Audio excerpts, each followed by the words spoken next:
ਸਤਿ ਸ਼੍ਰੀ ਅਕਾਲ। ਤੁਸੀਂ ਵੇਖ ਰਹੇ ਹੋ ਪੰਜਾਬ ਮਿਲ USA TV। ਪੰਜਾਬ ਫੋਕਸ ਦੇ ਵਿੱਚ ਸਵਾਗਤ। ਮੈਂ ਹਾਂ ਸੰਜੀਵ ਯਸ਼ ਖੰਨਾ। 7 ਸਤੰਬਰ ਤੋਂ ਲੈ ਕੇ 10 ਸਤੰਬਰ ਤੱਕ ਜੋ ਬਾਈਡਨ ਸਾਹਿਬ ਅਮਰੀਕਾ ਤੋਂ ਭਾਰਤ ਆ ਰਹੇ ਨੇ ਤੇ 3 ਦਿਨ ਭਾਰਤ ਦੇ ਵਿੱਚ ਰਹਿਣਗੇ। ਕਾਰਨ G20 ਸੰਮੇਲਨ ਹੋਣ ਜਾ ਰਿਹਾ। G20 ਸੰਮੇਲਨ ਦਾ ਅਧਿਕਸ਼ ਭਾਰਤ ਹੈ।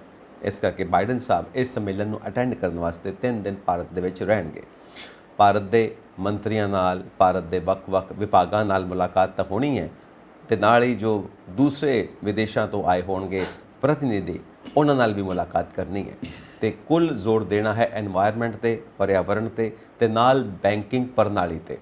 ਬਾਈਡਨ ਸਾਹਿਬ ਚਾਹੁੰਦੇ ਨੇ ਕਿ ਬੈਂਕਿੰਗ ਪ੍ਰਣਾਲੀ ਰੈਵੋਲੂਸ਼ਨਰੀ ਹੋਣੀ ਚਾਹੀਦੀ ਹੈ, ਕ੍ਰਾਂਤੀਕਾਰੀ ਹੋਣੀ ਚਾਹੀਦੀ ਹੈ ਔਰ ਜੋ ਅੱਜ ਕੱਲ੍ਹ ਦੇ ਸਮੇਂ ਦੀ ਮੰਗ ਹੈ ਡਿਜੀਟਲ ਹੋਣੀ ਚਾਹੀਦੀ ਹੈ। ਆਰਟੀਫਿਸ਼ੀਅਲ ਇੰਟੈਲੀਜੈਂਸ ਦਾ ਪੂਰਾ ਮਦਦ, पूरा सहयोग और पूरा इस्तेमाल करके डिजिटल इकोनॉमी बनाई जाए। सो इस दे उत्ते ज़्यादा जोर दिता जाना कि पूरी दुनिया एक हो जाए, एक इकोनॉमी बन जाए जिन्हों असी न्यू वर्ल्ड ऑर्डर के तहत लेना चाहते हैं। सो ये खास तवज्जो देने की लोड़ है। सो भारत तो पहला ही इस गल नूं तरजीह दे रहा है कि सारी इकोनॉमी डिजिटल कर दो।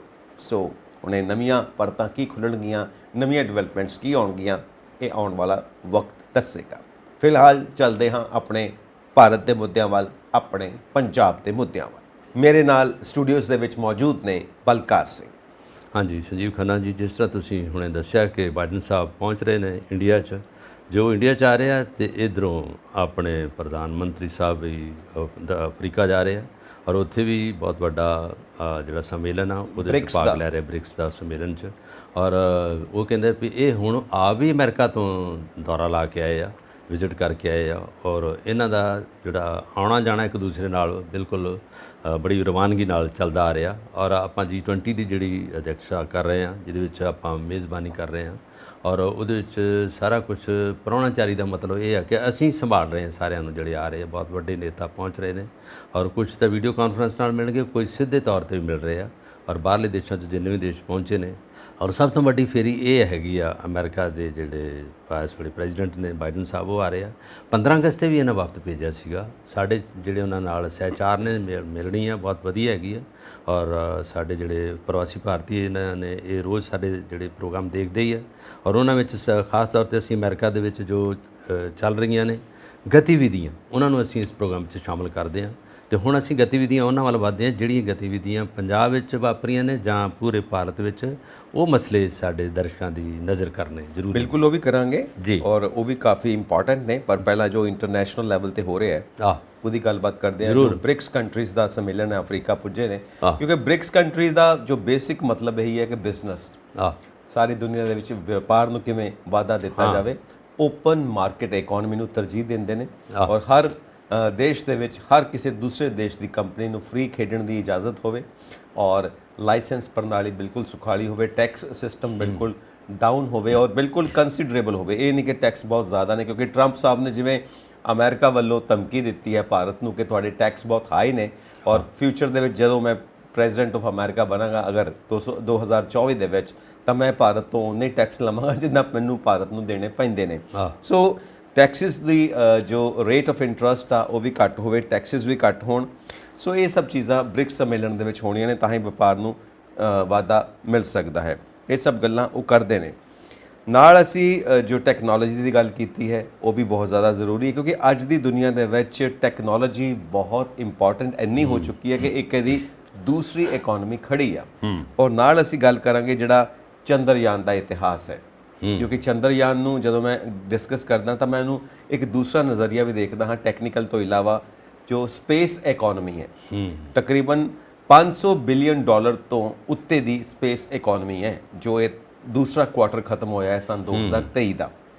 और जे भारत कामयाब हो जाता, सॉफ्ट लैंडिंग करवा लेंदे ने, अज असी ट्राई करनी है, अज असी सॉफ्ट लैंडिंग करवाने दे विच कामयाब हो जाने आ तो वैल एंड गुड। अगर कोई कैलकुलेशनस के मुताबिक नहीं कर सकते तो फिर 4 दिन बाद असी 27 तरीक को फिर ट्राई करना है और जो अज जिस स्थान के उत्ते असी करनी है सॉफ्ट लैंडिंग उस तो 400 किलोमीटर अगे जाके असी करनी है। जो साउथ पोल है ਉਹਦਾ ਦੱਖਣੀ ਧਰੁਵ ਹੈ ਉੱਥੇ ਕਰਨੀ ਹੈ ਤਾਂ ਉਸ ਤੋਂ 400 ਕਿਲੋਮੀਟਰ ਅੱਗੇ ਜਾਵਾਂਗੇ। ਪਰ ਇਹਦੇ ਨਾਲ ਕੀ ਹੋਏਗਾ ਕਿ ਜਿਵੇਂ ਰਸ਼ੀਆ, ਚਾਈਨਾ, ਅਮਰੀਕਾ ਤੋਂ ਵੱਧ ਕੇ ਸਾਡਾ ਇੱਕ ਸਟੇਟਸ ਬਣੇਗਾ ਇਸਰੋ ਦਾ ਕਿ ਅਸੀਂ ਫ੍ਰੀ ਸਰਵਿਸ ਪ੍ਰੋਵਾਈਡਰ ਹੋ ਸਕਦੇ ਹਾਂ, ਦੂਸਰੀਆਂ ਕੰਟਰੀਜ਼ ਨੂੰ ਵੀ ਅਸੀਂ ਲਾਂਚ ਕਰਵਾ ਸਕਦੇ ਹਾਂ ਇੱਥੋਂ ਆਪਣੇ ਭਾਰਤ ਤੋਂ, ਇਸਰੋ ਦੇ ਪਲੇਟਫਾਰਮਸ ਤੋਂ, ਔਰ ਅਸੀਂ ਚਾਰजेस ਲਵਾਂਗੇ ਔਰ ਸਾਡੀ ਇਕਨੋਮੀ ਨੂੰ, ਸਪੇਸ ਇਕਨੋਮੀ ਨੂੰ ਫਾਇਦਾ ਮਿਲੇਗਾ। ਜਿਵੇਂ ਐਲਨ ਮਸਕ ਹੈ, ਐਲਨ ਮਸਕ ਦੀਆਂ ਕਈ ਆਪਣੇ ਸੈਟੇਲਾਈਟ ਨੇ, ਔਰ ਇਸ ਵਕਤ ਯੂਕਰੇਨ ਤੇ ਅਮਰੀਕਾ ਦਾ ਜਿਹੜਾ ਯੁੱਧ ਹੋ ਰਿਹਾ ਹੈ ਉਹਦੇ ਵਿੱਚ ਐਲਨ ਮਸਕ ਦੇ ਜੋ ਸੈਟੇਲਾਈਟਸ ਨੇ ਉਹ ਅਮਰੀਕਨ ਗਵਰਨਮੈਂਟ ਇਸਤੇਮਾਲ ਕਰ ਰਹੀ ਹੈ ਯੂਕਰੇਨ ਨੂੰ ਟਾਰਗੇਟ ਕਰਨ ਵਾਸਤੇ। ਠੀਕ ਉਸੇ ਤਰ੍ਹਾਂ ਇੰਡੀਆ ਅਗਰ ਆਪਣੇ ਆਪ ਨੂੰ ਸਥਾਪਿਤ ਕਰ ਲੈਂਦਾ ਹੈ ਤਾਂ ਫਸਟ ਕੰਟਰੀ ਬਣੇਗਾ ਜੋ ਚੰਦ ਦੇ ਸਾਊਥ ਪੋਲ ਦੇ ਉੱਤੇ ਆਪਣਾ ਸੌਫਟ ਲੈਂਡਿੰਗ ਕਰਵਾਉਣ ਦੇ ਵਿੱਚ ਕਾਮਯਾਬ ਹੁੰਦਾ ਹੈ। ਔਰ ਇਹਦੇ 'ਚ ਇੱਕ ਹੋਰ ਪੁਆਇੰਟ ਆ ਕਿ ਜਿਹੜਾ ਚੰਦਰਯਾਨ 3 ਹੈ ਉਹ ਆਪਣੇ ਆਪ ਦੇ ਵਿੱਚ ਇੰਨਾ ਸਟਰੋਂਗ ਹੈ ਕਿ ਜੋ ਪਹਿਲਾਂ ਗਲਤੀਆਂ ਹੋਈਆਂ ਨੇ, ਚੰਦਰਯਾਨ 2 ਸਕਸੈਸਫੁਲ ਉੱਦਾਂ ਨਹੀਂ ਹੋਇਆ, ਇਹ ਉਹ ਗਲਤੀਆਂ ਨਹੀਂ ਦੁਹਰਾਏਗਾ। ਔਰ ਇਹਦੇ ਵਿੱਚ ਇੰਨੀ ਜ਼ਿਆਦਾ ਕੈਪੈਸਿਟੀ ਪੈਦਾ ਕੀਤੀ ਹੋਈ ਹੈ ਸਾਇੰਟਿਸਟ ਨੇ ਕਿ ਇਹ ਆਪਣੇ ਆਪ ਆਪਣੀ ਰਿਪੇਅਰ ਕਰ ਸਕਦਾ, ਆਪਣੇ ਆਪ ਨੂੰ ਦੇਖ ਸਕਦਾ ਹੈ। ਕਿਉਂਕਿ ਜਿਹੜਾ ਸਾਊਥ ਪੋਲ ਹੈ ਜਿੱਥੇ ਇਹਨੂੰ ਸੌਫਟ ਲੈਂਡਿੰਗ ਕਰਵਾਉਣੀ ਹੈ, ਉੱਥੇ ਟੈਂਪਰੇਚਰ -200 ਡਿਗਰੀ ਤੋਂ +200 ਡਿਗਰੀ ਤੱਕ ਜਾਂਦਾ, ਔਰ ਇਹ ਹਰ ਤਰ੍ਹਾਂ ਦੇ ਟੈਂਪਰੇਚਰ ਦੇ ਮੁਤਾਬਿਕ ਆਪਣੇ ਆਪ ਨੂੰ ਢਾਲ ਸਕਦਾ। ਇਹਦੀ ਇਹ ਨਹੀਂ ਕਿ ਮਸ਼ੀਨਰੀ ਜੈਮ ਹੋ ਜਾਏਗੀ। ਔਰ ਸਾਊਥ ਪੋਲ ਇੱਕ ਐਸਾ ਪੋਲ ਹੈ ਚੰਦ ਦਾ ਜਿੱਥੇ ਸਨਲਾਈਟ ਨਹੀਂ ਪਹੁੰਚਦੀ, ਹਨੇਰਾ ਹੁੰਦਾ। ਜਿਸ ਸਪੌਟ ਦੇ ਉੱਤੇ ਅਸੀਂ ਟਰਾਈ ਕਰਨਾ ਉੱਥੇ ਹਨੇਰਾ ਹੈ। ਸੋ ਇੱਕ ਆਪਣੇ ਆਪ ਦੇ ਵਿੱਚ ਇੱਕ ਨਿਵੇਕਲੀ ਕੋਸ਼ਿਸ਼ ਹੋਏਗੀ ਜੋ ਇੰਡੀਆ ਨੂੰ ਆਗੂ ਬਣਾਉਂਦਾ ਹੈ ਸਪੇਸ ਰੇਸ ਦੇ ਵਿੱਚ ਪੂਰੀ ਦੁਨੀਆ ਦੇ ਵਿੱਚ। ਵੈਸੇ ਸਭ ਤੋਂ ਵੱਡੀ ਜਿਹੜੀ ਹੈਗੀ ਹੈ ਇਹ ਵਧਾਈ ਦਾ ਪਾਤਰ ਹੈ ਬਣੇਗਾ ਇੰਡੀਆ, ਇਸ ਕਰਕੇ ਬਣੇਗਾ ਕਿ ਜਿਹੜਾ ਚੰਦਰਯਾਨ 3 ਹੈਗਾ ਇਹ ਬੜੇ ਕਾਮਯਾਬੀ ਨਾਲ ਜਿਹੜੀ ਸੌਫਟ ਲੈਂਡਿੰਗ ਕਰੇਗਾ, ਜਿਹੜੀ ਇਹ ਕਿਆਸ ਰਾਈ ਇਸ ਵੇਲੇ ਸਾਇੰਟਿਸਟ ਨੇ ਕੀਤੀ ਆ ਇਸਰੋ ਵਿੱਚ ਕੰਮ ਕਰਨ ਲੱਗਿਆ। ਕਿਉਂਕਿ ਪਿਛਲਾ ਜਿਹੜਾ ਚੰਦਰਯਾਨ ਗਿਆ ਸੀਗਾ ਉਹਦੇ ਵਿੱਚ ਇਹਨਾਂ ਨੇ ਸਫਲਤਾ ਪ੍ਰਾਪਤ ਨਹੀਂ ਕੀਤੀ ਔਰ ਅਦਾਸੀ ਵਾਲੇ ਪਾਸੇ ਆਏ, ਕਿਉਂਕਿ ਉਹ ਵੀ ਲੈਂਡਿੰਗ ਦੇ ਬਿਲਕੁਲ ਨੇੜੇ ਪਹੁੰਚ ਕੇ ਉਹਦੇ ਬਾਅਦ ਪਿੱਛੇ ਹਟ ਗਿਆ। ਕਿਉਂਕਿ ਇਹਨਾਂ ਦੀ ਜਿਹੜੀ ਚੰਦਰਮਾ ਦੀ ਗ੍ਰੈਵਿਟੀ ਉੱਥੇ ਬਹੁਤ ਘੱਟ ਗ੍ਰੈਵਿਟੀ ਹੈ, ਕਿਉਂਕਿ ਇਹਦੋਂ ਪਹਿਲਾਂ ਅਮਰੀਕਾ ਇੱਕ ਵਾਰੀ ਉੱਥੋਂ ਹੋ ਆਏ ਆ, ਉੱਥੋਂ ਸਾਰਾ ਕੁਝ ਕੀਤਾ ਉਹਨਾਂ ਨੇ। ਪਰ ਜਿਹੜਾ ਦੱਖਣੀ ਧਰੁਵ ਦਾ ਏਰੀਆ ਇੱਥੇ ਪਹਿਲੀ ਲੈਂਡਿੰਗ ਇੰਡੀਆ ਦੀ ਹੋਊਗੀ। ਇੰਡੀਆ ਜਿਹੜਾ ਹੈਗਾ ਇਹਦੇ ਵਿੱਚ ਮੋਹਰੀ ਹੋਊਗਾ, ਸਭ ਦੇਸ਼ਾਂ ਦੀ ਪਹਿਲੀ ਕਤਾਰ ਵਿੱਚ ਇਹ ਸਟੈਂਡਿੰਗ ਕਰੇਗਾ ਉੱਤੇ। ਜੇ ਹੁਣ ਇਹਦਾ ਸਾਰਾ ਕੁਝ ਕਾਮਯਾਬੀ ਵੱਲ ਇਹ ਸਾਰੇ ਦਾ ਸਾਰਾ ਮਹੂਰਤ ਹੋ ਜੇ ਔਰ ਇਸ ਸਾਰੇ ਜਿਹੜੀ ਇਹਦੇ ਵਿੱਚ ਗਤੀਵਿਧੀ ਹੈ ਦੀ ਉੱਥੇ ਲੈਂਡਿੰਗ ਕਰਨ ਦੀ, ਉਹਨੂੰ ਸਾਰੇ ਨੂੰ ਲਾਈਵ ਟੈਲੀਕਾਸਟ ਹੋ ਰਿਹਾ। ਅੱਜ ਸਾਰੇ ਪੰਜਾਬ ਸਕੂਲ ਐਜੂਕੇਸ਼ਨ ਬੋਰਡ ਔਰ ਹਰਿਆਣਾ ਦੇ ਸਕੂਲ ਬੋਰਡ ਦੇ ਸਕੂਲਾਂ 'ਚ ਛੁੱਟੀਆਂ ਸਪੈਸ਼ਲੀ ਸਕੂਲ ਲਗਾ ਕੇ ਉਹਨਾਂ ਨੂੰ ਸ਼ਾਮ ਦਾ ਟਾਈਮ ਦੇ ਦਿੱਤਾ। ਬੱਚੇ ਇਹ ਸਾਰਾ ਨਜ਼ਾਰਾ ਉੱਥੋਂ ਵੇਖਣਗੇ। ਜਿਸ ਤਰ੍ਹਾਂ ਪਹਿਲਾਂ ਤਾਂ ਕਦੀ ਦੇਖਦੇ ਸੀ ਕਿ ਉਹਦੀ ਜਿਹੜੀ ਵੀਡੀਓ ਆਉਂਦੀ ਸੀ, ਪਰ ਇਹ ਡਾਇਰੈਕਟਲੀ ਟੈਲੀਕਾਸਟ ਹੋਊਗਾ। ਦੂਰਦਰਸ਼ਨ ਦਾ ਸਾਰਾ ਮੈਨੇਜਮੈਂਟ ਕਰ ਰਿਹਾ ਔਰ ਸਾਰੇ ਚੈਨਲ ਇਹ ਤੋਂ ਫਾਰ ਕਟਸੀ ਸੇਕ ਲੈ ਕੇ ਚਲਾਉਣਗੇ, ਉੱਥੋਂ ਟੈਲੀਕਾਸਟ ਕਰਨਗੇ। ਔਰ ਇਹ ਨਜ਼ਾਰਾ ਦੇਖਣ ਲਈ ਬੱਚੇ ਖਾਸ ਤੌਰ 'ਤੇ ਬੜੇ ਉਤਾਵਲੇ ਆ ਔਰ ਬਾਕੀ ਸਾਇੰਟਿਸਟ ਵੀ ਆ ਔਰ ਅਮਰੀਕਾ ਦੇ ਲੋਕ ਵੀ ਜਿਹੜੇ ਨਾਸਾ ਤੋਂ ਉਹ ਵੀ ਦੇਖ ਰਹੇ ਆ ਕਿ ਇੰਡੀਆ ਨੇ ਇਸ ਵੇਲੇ ਬਹੁਤ ਵੱਡੀ ਪਲਾਂਘ ਭਰੀ ਹੈ। ਔਰ ਇਸ ਕਰਕੇ ਕਿ ਇਸ ਸਪੇਸ ਦੇ ਵਿੱਚ ਜਾਣ ਲਈ ਇਹਦਾ ਪਹਿਲਾ ਮਾਰਕਾ ਹੈਗਾ ਜੇ ਇਹ ਪਹੁੰਚ ਕੇ ਉੱਥੇ ਲੈਂਡਿੰਗ ਕਰ ਜਾਂਦਾ। ਔਰ ਉਹਨਾਂ ਨੇ ਉਹਦਾ ਖਾਸ ਤੌਰ 'ਤੇ ਟਾਈਮ ਹੀ ਦੇ ਦਿੱਤਾ ਈਵਨਿੰਗ, ਜਿਹਦੇ ਵਿੱਚ ਜਦੋਂ ਉਹਨਾਂ ਲੈਂਡ ਕਰਨਾ ਅਰਾਊਂਡ 6 ਦੇ ਕਰੀਬ ਹੈਗਾ। ਜਦੋਂ ਪਹੁੰਚੂਗੇ ਲੈਂਡ ਕਰੂਗਾ, ਸੌਫਟ ਲੈਂਡਿੰਗ ਹੈਗੀ ਹੈ। ਜੇ ਉਹਦੇ ਵਿੱਚ ਨਹੀਂ ਕਾਮਯਾਬੀ ਹੁੰਦੀ ਫਿਰ 4 ਵਾਰੀ ਉਹ ਰਿਪੀਟ ਹੁੰਦਾ ਉਸੇ ਤਰ੍ਹਾਂ ਹੀ, ਫਿਰ ਇਹ ਕਰ ਸਕਦਾ, ਪਿੱਛੇ ਮੁੜ ਕੇ ਫਿਰ ਜਾਊਗਾ। ਔਰ ਸਾਇੰਟਿਸਟ ਨੇ ਇਹਦੀ ਵੀਡੀਓ ਇੱਕ ਵਾਰੀ ਇਹਦਾ ਵੀਡੀਓ ਦੇ ਚੁੱਕੇ ਆ, ਇਹਦੀ ਵੀਡੀਓ ਫੇਸਬੁੱਕ 'ਤੇ ਆ ਚੁੱਕੀ ਆ। ਉਹ ਉਸੇ ਤਰ੍ਹਾਂ ਉਹਦਾ ਵਿੱਚੋਂ ਖੁੱਲ੍ਹਦਾ ਜਾ ਕੇ ਉੱਥੇ ਲੈਂਡ ਕਰਦਾ, ਉਹਦੇ 'ਤੇ ਹੈ। ਔਰ ਉਹ ਸਾਰੀ ਜਿਹੜੀ ਹੈ ਇਸ ਵੇਲੇ ਨੇ ਆਪਣਾ ਸਫ਼ਰ ਪੂਰਾ ਤੈਅ ਕਰ ਲਿਆ। ਔਰ ਦੂਜੀ ਗੱਲ ਹੈਗੀ ਇਹਦੀ ਇਹ ਕਿ ਜਿਹੜੀ ਸਪੀਡ ਹੈ ਉਹ ਨਾਲੋਂ ਨਾਲ ਘਟਾ ਰਹੇ ਆ। ਸਪੀਡ ਜਿਹੜੀ ਇਹਦੀ ਸੌਫਟ ਲੈਂਡਿੰਗ ਜਿਹੜੀ ਸਪੀਡ ਆ ਉਹਦੀ ਜਿੰਨੀ ਚਾਹੀਦੀ ਹੈ ਨਾ ਉਹਦੇ ਨਾਲੋਂ ਬਿਲਕੁਲ ਘੱਟ ਆ। ਜੇ ਸਪੀਡ ਜ਼ਿਆਦਾ ਜਾਊਗੀ ਲੈਂਡ ਕਰਨ 'ਚ ਮੁਸ਼ਕਿਲ ਹੁੰਦੀ ਹੈ।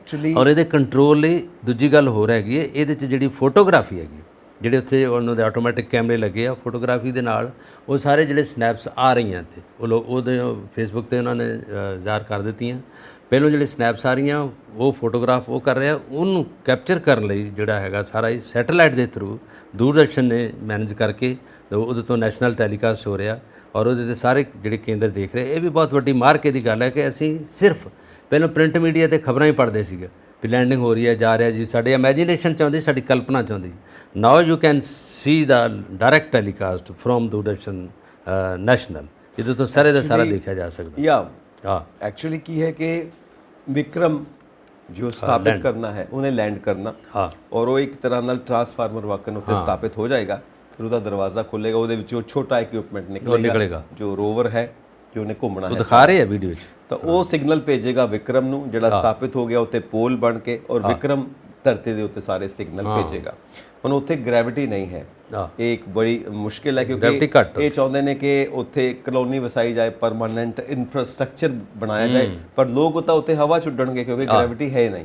ਇਹਨੂੰ ਵੈਸੇ ਪੰਜਾਬੀ 'ਚ ਗਰੂਰਤਾ ਕਹਿੰਦੇ ਆ ਨਾ, ਜਦ ਧਰਤੀ ਜ਼ਮੀਨ ਤੇ ਸਾਡੀ ਜਦੋਂ ਅਸੀਂ ਚੱਲਦੇ ਆ ਸਾਡਾ ਪੈਰ ਥੱਲੇ ਨੂੰ ਜਾਂਦਾ, ਜਦੋਂ ਫਲ ਟੁੱਟਦਾ ਗਲੈਲੀਓ ਉਦੋਂ ਤੋਂ ਹੈਗਾ ਕਿ ਜੇ ਫਲ ਟੁੱਟਦਾ ਥੱਲੇ ਆਉਂਦਾ, ਉੱਥੇ ਜਿਹੜਾ ਲਟਕਦਾ ਰਸਤੇ, ਕਿਉਂਕਿ ਗ੍ਰੈਵਿਟੀ ਹੈ ਨਹੀਂ, ਤੁਸੀਂ ਚੱਲੋਗੇ ਵੀ ਤੇ ਤੁਹਾਡਾ ਪੈਰ ਵੀ ਉੱਡਦੇ ਆਉਂਗੇ ਜਦੋਂ ਤੁਸੀਂ ਅਸਮਾਨ 'ਚ ਉੱਡ ਰਹੇ ਜੇ। ਗ੍ਰੈਵਿਟੀ ਦਾ ਮਤਲਬ ਗਰੂਰਤਾ, ਖਿੱਚ ਦਾ ਕੇਂਦਰ।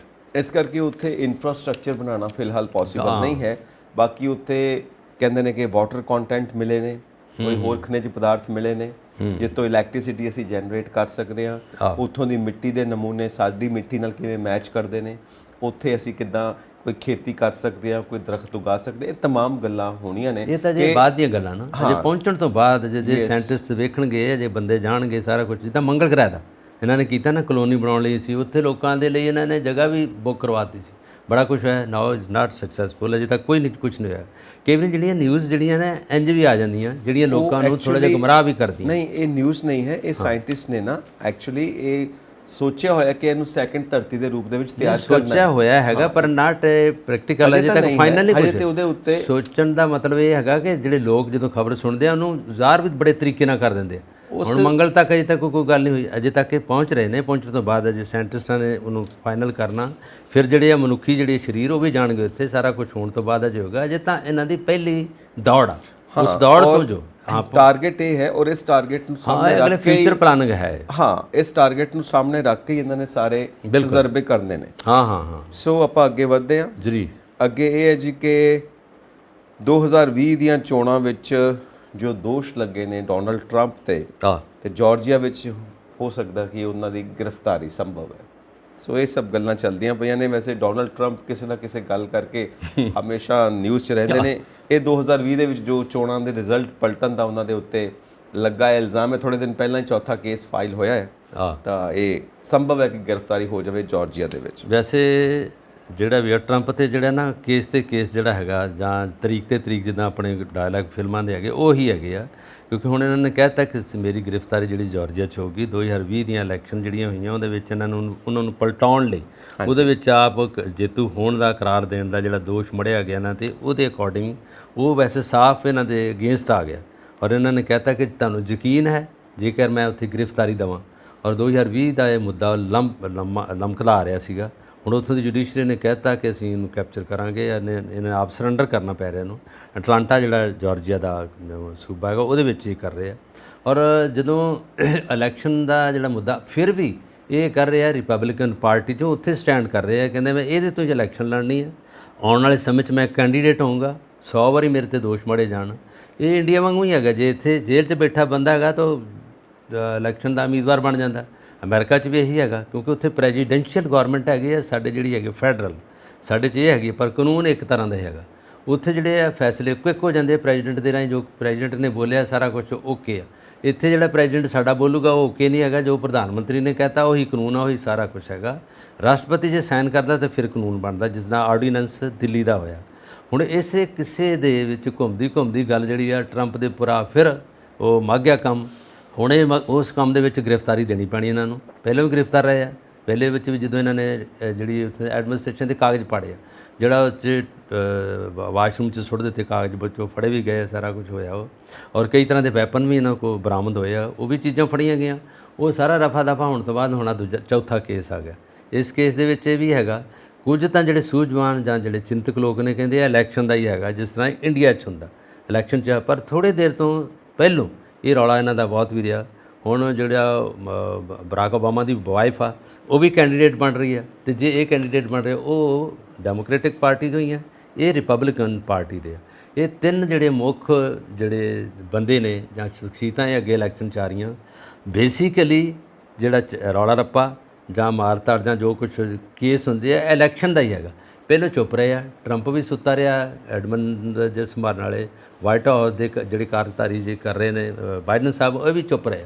ਹੁਣ ਆ ਰਹੀ ਇਲੈਕਸ਼ਨ ਨੇੜੇ, ਜੋ ਇੰਡੀਆ 'ਚ ਵਾਪਰ ਰਿਹਾ ਰਾਹੁਲ ਗਾਂਧੀ ਨਾਲ, ਸੋਨੀਆ ਗਾਂਧੀ ਨਾਲ, ਉਹੀ ਉੱਧਰ ਵਾਪਰ ਰਿਹਾ। ਇਨ ਬਿਨ ਉਹੀ ਗੱਲ ਹੈ, ਉਹੀ ਤਸਵੀਰ ਆ। ਸਿੱਕੇ ਦੇ ਜਿਹੜੇ ਆ ਨਾ ਦੋ ਪਾਸੇ ਨੇ ਤੇ ਨੀਅਤ ਇੱਕੋ ਹੀ ਆ। ਜੋ ਕੰਮ ਹੋ ਰਿਹਾ ਸੇਮ ਹੋ ਰਿਹਾ। ਜੀ ਬਿਲਕੁਲ। ਹਾਂ, ਕਿਉਂਕਿ ਇਲੈਕਸ਼ਨਸ ਦੇ ਵਿੱਚ ਜਿੱਦਾਂ ਆਪਾਂ ਕਹਿੰਦੇ ਆ ਨਾ ਪਿਆਰ ਤੇ ਜੰਗ ਦੇ ਵਿੱਚ ਸਭ ਜਾਇਜ਼ ਹੈ, ਇਸ ਕਰਕੇ ਬਸ ਉਹੀ ਕਾ ਸਭ ਚੱਲਦਾ ਪਿਆ। ਬਾਕੀ ਦੇਸ਼ ਵਿੱਚ ਦੇਸ਼ ਦਾ ਕੀ ਬਣੇ, ਦੇਸ਼ ਦੇ ਵਿੱਚ ਲੋਕਾਂ ਦਾ ਕੀ ਬਣੇ, ਉਹ that is a different story.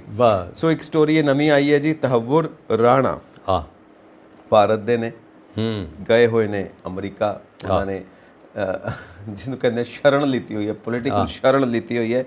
ਇੱਥੇ ਜਿਹੜੀਆਂ ਹਮਲਾਵਰ ਗਤੀਵਿਧੀਆਂ ਹੋਈਆਂ ਨੇ, ਅੱਤਵਾਦੀ ਹਮਲੇ ਹੋਏ ਨੇ, ਉਹਦੇ ਵਿੱਚ ਇਨਵੋਲਵ ਨੇ। ਉਹਨਾਂ ਨੂੰ ਪਹਿਲਾਂ ਭਾਰਤ ਦੇ ਸਪੁਰਦ ਕਰਨ ਦਾ ਫੈਸਲਾ ਹੋਇਆ, ਹੁਣ ਅਮਰੀਕਾ ਨੇ ਫਿਰ ਉਹ ਰੋਕ ਲਗਾ ਦਿੱਤੀ ਉਹਨਾਂ ਦੀ ਰਵਾਨਗੀ ਦੇ ਉੱਤੇ। ਤਾਂ ਬਾਈਡਨ ਪ੍ਰਸ਼ਾਸਨ ਦੀ ਜਿਹੜੀ ਅਪੀਲ ਹੈ ਉਹ ਖਾਰਿਜ ਹੋ ਗਈ ਹੈ। ਹਾਂ, ਇਹ ਵੇਖੋ ਮਸਲਾ ਕਿਸ ਤਰ੍ਹਾਂ ਦਾ ਹੈਗਾ ਕਿ ਜਦੋਂ ਇਹ ਬੰਦਾ ਉੱਥੇ ਪਹੁੰਚ ਗਿਆ, ਇੰਨਾ ਜਿਹੜਾ ਅਪਰਾਧ ਕਰਕੇ, ਇੰਨੀ ਮਾਰ ਧੜ ਕਰਕੇ, ਇਹਨੇ ਲੋਕਾਂ ਨੂੰ ਮਾਰ ਕੇ, ਗੋਲੀਆਂ ਚਲਾ ਕੇ ਇਹਨੇ ਸ਼ਰਨ ਲੈ ਲਈ ਅਮਰੀਕਾ ਦੀ। ਅਤੇ ਉੱਥੇ ਅਮਰੀਕਾ ਜਦੋਂ ਰਹਿਣ ਲੱਗ ਪਿਆ, ਅਮਰੀਕਾ 'ਤੇ ਰਹਿਣ ਤੋਂ ਬਾਅਦ ਉੱਥੇ ਜਿਹੜਾ ਕੇਸ ਕੀਤਾ ਗਿਆ, ਉਹਦੇ 'ਤੇ ਐਡਮਨ ਜਿਹੜੀ ਉੱਥੋਂ ਦੀ ਹੈਗੀ ਆ ਬਾਈਡਨ ਸਾਹਿਬ ਦੇ ਵੱਲੋਂ ਪਟੀਸ਼ਨ ਦਾਇਰ ਕੀਤੀ ਗਈ, ਉਹ ਖਾਰਿਜ ਕਰ ਦਿੱਤੀ ਗਈ। ਉਹਦਾ ਕੋਈ ਵੈਲਿਊ ਨਹੀਂ ਰਹੀ। ਉਹਨਾਂ ਨੇ, ਭਾਰਤ ਨੇ ਮੰਗਿਆ ਸੀਗਾ, ਔਰ ਇਹਦੇ 'ਤੇ ਉਹਨੇ ਹੈਬੀਅਸ ਕਾਰਪਸ ਐਕਟ ਹੈਗਾ, ਉਹਦੇ ਅਕੋਰਡਿੰਗ ਵੀ ਆਪਣੀ ਜਿਹੜੀ ਜਾਚਕਾ ਦਾਇਰ ਕੀਤੀ ਸੀ, ਉਹ ਰੋਕੀ ਗਈ। ਜਿਹੜੀ ਉਹ ਆਦੇਸ਼ ਹੋ ਗਿਆ ਕਿ ਉਹਦੇ 'ਤੇ ਕੋਈ ਅਸਰ ਨਹੀਂ ਹੋਊਗਾ। ਔਰ ਉਹ ਇੰਡੀਆ ਨੇ ਜਦੋਂ ਇਹਨੂੰ ਮੰਗਿਆ, ਇਹਦੇ 'ਤੇ ਸਾਰਾ ਕੁਝ ਹੋ ਗਿਆ ਕਿ ਓਕੇ ਹੈ, ਇਹਨੂੰ ਵਾਪਸ ਭੇਜ ਦਾਂਗੇ। ਹੁਣ ਫਿਰ ਰੋਕ ਲੱਗ ਗਈ, ਹੁਣ ਭਾਰਤ ਦੇ ਹਵਾਲੇ ਨਹੀਂ ਹੋਊਗਾ। ਕੇਸ ਇੰਡੀਆ 'ਚ ਵੀ ਚੱਲ ਰਿਹਾ, ਅਮਰੀਕਾ 'ਚ ਵੀ ਚੱਲ ਰਿਹਾ, ਪਰ ਜਿਹੜਾ ਬਾਈਡਨ ਸਾਹਿਬ ਨੇ ਐਡਮਿਨਿਸਟ੍ਰੇਸ਼ਨ ਵੱਲੋਂ ਕੀਤਾ ਸੀ, ਉਹ ਖਾਰਿਜ ਕਰ ਦਿੱਤਾ ਗਿਆ। ਇਹ 26/11 ਦਾ ਮਸਲਾ ਬੰਬੇ ਦਾ ਵੀ ਹੈਗਾ। 2008 'ਚ ਜਦੋਂ ਗੋਲੀਆਂ ਚੱਲੀਆਂ ਜਾਂ ਮਾਰਿਆ ਗਿਆ, ਸੰਸਦ ਦੇ ਵਿੱਚ ਵੀ ਆ, ਸਾਰੇ ਉਹਨਾਂ ਵਿੱਚ ਇਨਵੋਲਵਮੈਂਟ ਦੱਸੀ ਗਈ ਹੈ। ਔਰ ਉਹਦੇ 'ਚ ਕੁਛ ਇਹਨਾਂ ਨਾਲ ਕੋਈ ਅਮਰੀਕਨ ਵੀ ਬੰਦਾ ਨਾਲ ਸੀ, ਕਾਰਕੁਨ, ਜਿਹਨੇ ਇਹ ਕੰਮ ਕੀਤਾ। ਉਹ ਹੁਣ ਮਸਲਾ 2008 ਤੋਂ ਲੈ ਕੇ ਹੁਣ 2023 ਆ। ਅਸੀਂ ਕਹਿੰਦੇ ਹਾਂ ਸਾਡੇ ਦੇਸ਼ ਵਿੱਚ ਜਿਹੜੇ ਲੀਗਲ ਫੈਸਲੇ ਨੇ ਉਹ ਲੇਟ ਹੁੰਦੇ ਆ। ਬਾਹਰਲੇ ਦੇਸ਼ਾਂ 'ਚ ਇਹੀ ਹਾਲ ਹੈਗਾ। ਹਾਲਾਂਕਿ ਇੰਡੀਆ 'ਚ ਪਾਪੂਲੇਸ਼ਨ ਜ਼ਿਆਦਾ, ਆਪਾਂ ਕਿਹਾ ਸੀ ਇੱਕ ਵਾਰੀ ਕਿ ਜਿਹੜੇ ਬਜ਼ੁਰਗ ਨੇ ਉਹਨਾਂ ਦੇ ਮਸਲੇ ਸਾਰੇ ਆ ਥੋੜ੍ਹੇ ਪੈਂਡਿੰਗ ਪਏ ਆ, ਜਿੱਥੇ 27 ਲੱਖ ਦੇ ਅਪਰੋਕਸੀਮੇਟਲੀ ਗਿਣੇ ਗਏ ਆ ਲਗਭਗ ਉਹਨੇ। ਔਰ ਇਹ ਦੇਖੋ ਅਮਰੀਕਾ 'ਚ ਵਸ ਰਿਹਾ, ਉੱਥੇ ਵੀ ਇਹ ਮਸਲਾ ਉੱਥੇ ਦਾ ਉੱਥੇ ਹੀ ਪਿਆ 2008 ਤੋਂ ਲੈ ਕੇ ਹੁਣ ਤੱਕ। ਉਦੋਂ ਤੱਕ ਕਈ ਮਸਲੇ ਇਸ ਤਰ੍ਹਾਂ ਚੱਲਦੇ ਰਹਿੰਦੇ ਆ, ਜਿਹੜੇ ਕੇਸ ਲੜ ਰਹੇ ਜਾਂ ਗਵਾਹ ਹੁੰਦੇ ਉਹ ਮਰ ਜਾਂਦੇ ਆ, ਕੇਸ ਫਿਰ ਚੱਲਦੇ ਰਹਿੰਦੇ ਆ। ਇਹੀ ਹਾਲ ਹੁਣ ਰਾਣਾ ਤਹੱਵੁਰ ਰਾਣਾ ਦਾ ਹੈਗਾ। ਔਰ ਇਹਦੇ ਵਿੱਚ ਬੰਬਈ ਦਾ ਕਿੱਸਾ ਵੀ ਆ ਰਿਹਾ, ਔਰ ਇਹਦੇ ਵਿੱਚ 2008 ਦਾ ਜਿਹੜਾ ਚੱਲਿਆ ਕੇਸ ਉਹ ਵੀ ਹੈਗਾ। ਹੁਣ ਉਹ ਕੇਸ ਜਿਹੜੇ ਇਨਵੋਲਵ ਹੋ ਕੇ ਸਾਰਾ ਕੁਝ ਹੋ ਕੇ ਉਹਦੇ 'ਚ ਅਜੇ ਤੱਕ ਕੋਈ ਕਿਸੇ ਸਿਰੇ 'ਤੇ ਗੱਲ ਨਹੀਂ ਪਹੁੰਚੀ, ਨਾ ਇਹਨਾਂ ਨੂੰ ਦਿੱਤਾ ਗਿਆ। ਇਸ ਤਰ੍ਹਾਂ ਗੋਲਡੀ ਬਰਾੜ ਦਾ ਵੀ ਹੈਗਾ, ਉਹ ਉੱਥੇ ਵਸ ਰਿਹਾ ਕੈਨੇਡਾ 'ਚ, ਉਹਨੂੰ ਅਜੇ ਤੱਕ ਕਈ ਵਾਰੀ ਇਹਨਾਂ ਨੇ ਕਿਹਾ ਫੜ ਲਿਆ ਜੀ, ਆ ਗਿਆ ਜੀ, ਉਹ ਆ ਗਿਆ। ਉਹਨੂੰ ਫੜਨ ਤੋਂ ਬਾਅਦ ਨਹੀਂ ਕੁਝ ਪਤਾ ਲੱਗਾ ਵੀ ਉਹ ਕਿੱਥੇ ਬੈਠਾ। ਔਰ ਆਪਾਂ ਗੱਲ ਕੀਤੀ ਬ੍ਰਿਟੇਨ ਵਿੱਚ ਵੀ ਬੈਠੇ ਆ, ਜਿਹੜੇ ਬੈਂਕਾਂ ਦੇ ਘਪਲੇ ਕਰਕੇ ਬੈਠੇ ਆ, ਉਹ ਬ੍ਰਿਟੇਨ 'ਚ ਬੈਠੇ ਆ, ਉਹਨਾਂ ਨੂੰ ਅਜੇ ਤੱਕ ਨਹੀਂ ਫੜੇਗਾ। ਅਮਰੀਕਾ, ਕੈਨੇਡਾ, ਬ੍ਰਿਟੇਨ, ਇਹਨਾਂ ਤਿੰਨਾਂ ਕੰਟਰੀਆਂ 'ਚ ਲੋਕ ਬੈਠੇ ਹੁੰਦੇ ਆ। ਜਿਹੜੇ ਲੋਕ ਇਸ ਤਰ੍ਹਾਂ ਦੇ ਕੰਮ ਕਰਦੇ ਆ, ਜਿਨ੍ਹਾਂ ਦੀਆਂ ਜਿਹੜੀਆਂ ਗਤੀਵਿਧੀਆਂ ਇੰਨੀਆਂ ਗਲਤ ਹੈਗੀਆਂ, ਔਰ ਉਹ ਉਲਟ ਕੀਦੇ ਆ ਦੇਸ਼ ਦੇ। ਜੇ ਦੇਸ਼ ਦੇ ਵਿੱਚ ਹੋਵੇ ਤਾਂ ਦੇਸ਼ ਧਰੋਹ ਦਾ ਮਸਲਾ ਬਣਾ ਕੇ ਅਸੀਂ ਅਦਾਲਤ 'ਚ ਲੈ ਜਾਵਾਂਗੇ, ਉਸ ਦੇਸ਼ ਵਿੱਚ ਕੀ ਕਰੋਗੇ ਤੁਸੀਂ? ਔਰ ਬਾਹਰ ਜਾ ਕੇ ਇਹੀ ਕੰਮ ਕਰਦੇ ਆ। ਕੁਝ ਲੋਕਾਂ ਦਾ ਕੰਮ ਹੀ ਇਹ ਹੋਗਾ, ਉਹਨਾਂ ਨੂੰ ਮਨੀ ਲੈਂਡਰਿੰਗ ਵੀ ਹੈ, ਪੈਸਾ ਵੀ ਮਿਲਦਾ, ਜਥੇਬੰਦੀਆਂ ਪੈਸਾ ਵੀ ਦਿੰਦੀਆਂ ਹੈਗੀਆਂ, ਔਰ ਆਪਣੇ ਦੇਸ਼ 'ਤੇ ਉਲਟ ਬੋਲਣ ਲਈ। ਹੁਣ ਕੈਨੇਡਾ ਦੇ ਵਿੱਚ ਵੀ ਜਦੋਂ ਰੌਲਾ ਪਿਆ, ਉਹਦੇ ਵਿੱਚ ਜਿਹੜੇ ਪੋਸਟਰ ਲੱਗੇ, ਸਾਰਾ ਕੁਝ ਹੈ, ਜਿਹਦੇ ਵਿੱਚ ਜਸਟਿਨ ਟਰੂਡੋ ਜੀ ਨੇ ਕਹਿਤਾ ਕਿ ਇਹਦੇ ਵਿੱਚ ਕੁਝ ਨਹੀਂ ਹੋਗਾ, ਅਸੀਂ ਉਹਨਾਂ ਦੀ ਹਮਾਇਤ ਨਹੀਂ ਕਰਾਂਗੇ, ਉਹਨਾਂ ਨੂੰ ਅਦਾਲਤ ਵਿੱਚ ਘੜੀਸਾਂਗੇ, ਸਾਰਾ ਕੁਝ ਆ। ਪਰ ਫਿਰ ਉਹੀ ਕੁਝ ਹੋ ਰਿਹਾ, ਕਹਿਣਾ ਕੁਝ ਤੇ ਕਰਨਾ ਕੁਝ। ਸਾਰੇ ਦੇਸ਼ਾਂ ਵਿੱਚ ਬਰਾਬਰ ਦਾ ਕੰਮ ਹੋ ਰਿਹਾ। ਬਿਲਕੁਲ ਇੱਦਾਂ ਹੀ ਚੱਲਦਾ ਹੈ, ਪੋਲਿਟਿਕਸ ਹੈ ਔਰ ਰਾਜਨੀਤੀ ਵਾਲੇ ਨੇ। ਬਿਲਕੁਲ ਪੂਰੀ ਦੁਨੀਆ ਦੇ ਵਿੱਚ ਰਾਜਨੀਤੀ ਇੱਕੋ ਹੀ ਤਰ੍ਹਾਂ ਦੀ ਹੈ, ਤਾਂ ਇੱਕੋ ਤਰ੍ਹਾਂ ਦੇ ਰਾਜਨੇਤਾ ਨੇ। ਸੋ ਹਮੇਸ਼ਾ ਹੀ ਕਿਹਾ ਜਾਂਦਾ ਕਿ it is always a fraud with the citizens, ਕਿ ਹਮੇਸ਼ਾ ਨਾਗਰਿਕਾਂ ਨਾਲ ਇੱਕ ਤਰ੍ਹਾਂ ਦਾ ਚਾਂਸਾ ਦਿੱਤਾ ਜਾਂਦਾ, ਨਾਗਰਿਕਾਂ ਨੂੰ ਇੱਕ ਗੇਮ ਖੇਡੀ ਜਾਂਦੀ ਹੈ, ਫਰਾਡ ਖੇਡਿਆ ਜਾਂਦਾ ਹੈ। ਇਹ ਕਿਹਾ ਜਾਂਦਾ ਕਿ ਰਾਜਨੀਤੀ ਦੇ ਵਿੱਚ ਇਦਾਂ ਹੈ, ਐਕਸਪਰਟਸ ਇਦਾਂ ਮੰਨਦੇ ਨੇ। ਔਰ ਅਗਲੀ ਵਾਰ ਜੋ ਅਸੀਂ ਗੱਲ ਕਰਨ ਜਾ ਰਹੇ ਹਾਂ ਉਹ ਸੰਯੁਕਤ ਕਿਸਾਨ ਮੋਰਚਾ ਦੀ ਹੈ, ਕਿਸਾਨ ਜਥੇਬੰਦੀਆਂ ਦੀ ਹੈ। ਫੜੋਫੜੀ ਸ਼ੁਰੂ ਹੋ ਗਈ ਜੀ, ਧਰਨਾ ਜਾਰੀ ਆ, ਪੁਲਿਸ ਆਪਣਾ ਕੰਮ ਕਰਦੀ ਪਈ ਹੈ। ਹੁਣ ਇਹ ਦੱਸੋ ਕਿੱਧਰ ਨੂੰ ਜਾਣਾ, ਔਰ ਇਦਾਂ ਮੋਰਚੇ ਕਿਉਂ ਲਾਉਣੇ ਪੈ ਰਹੇ ਨੇ, ਧਰਨੇ ਕਿਉਂ ਲਾਉਣੇ ਪੈ ਰਹੇ ਨੇ?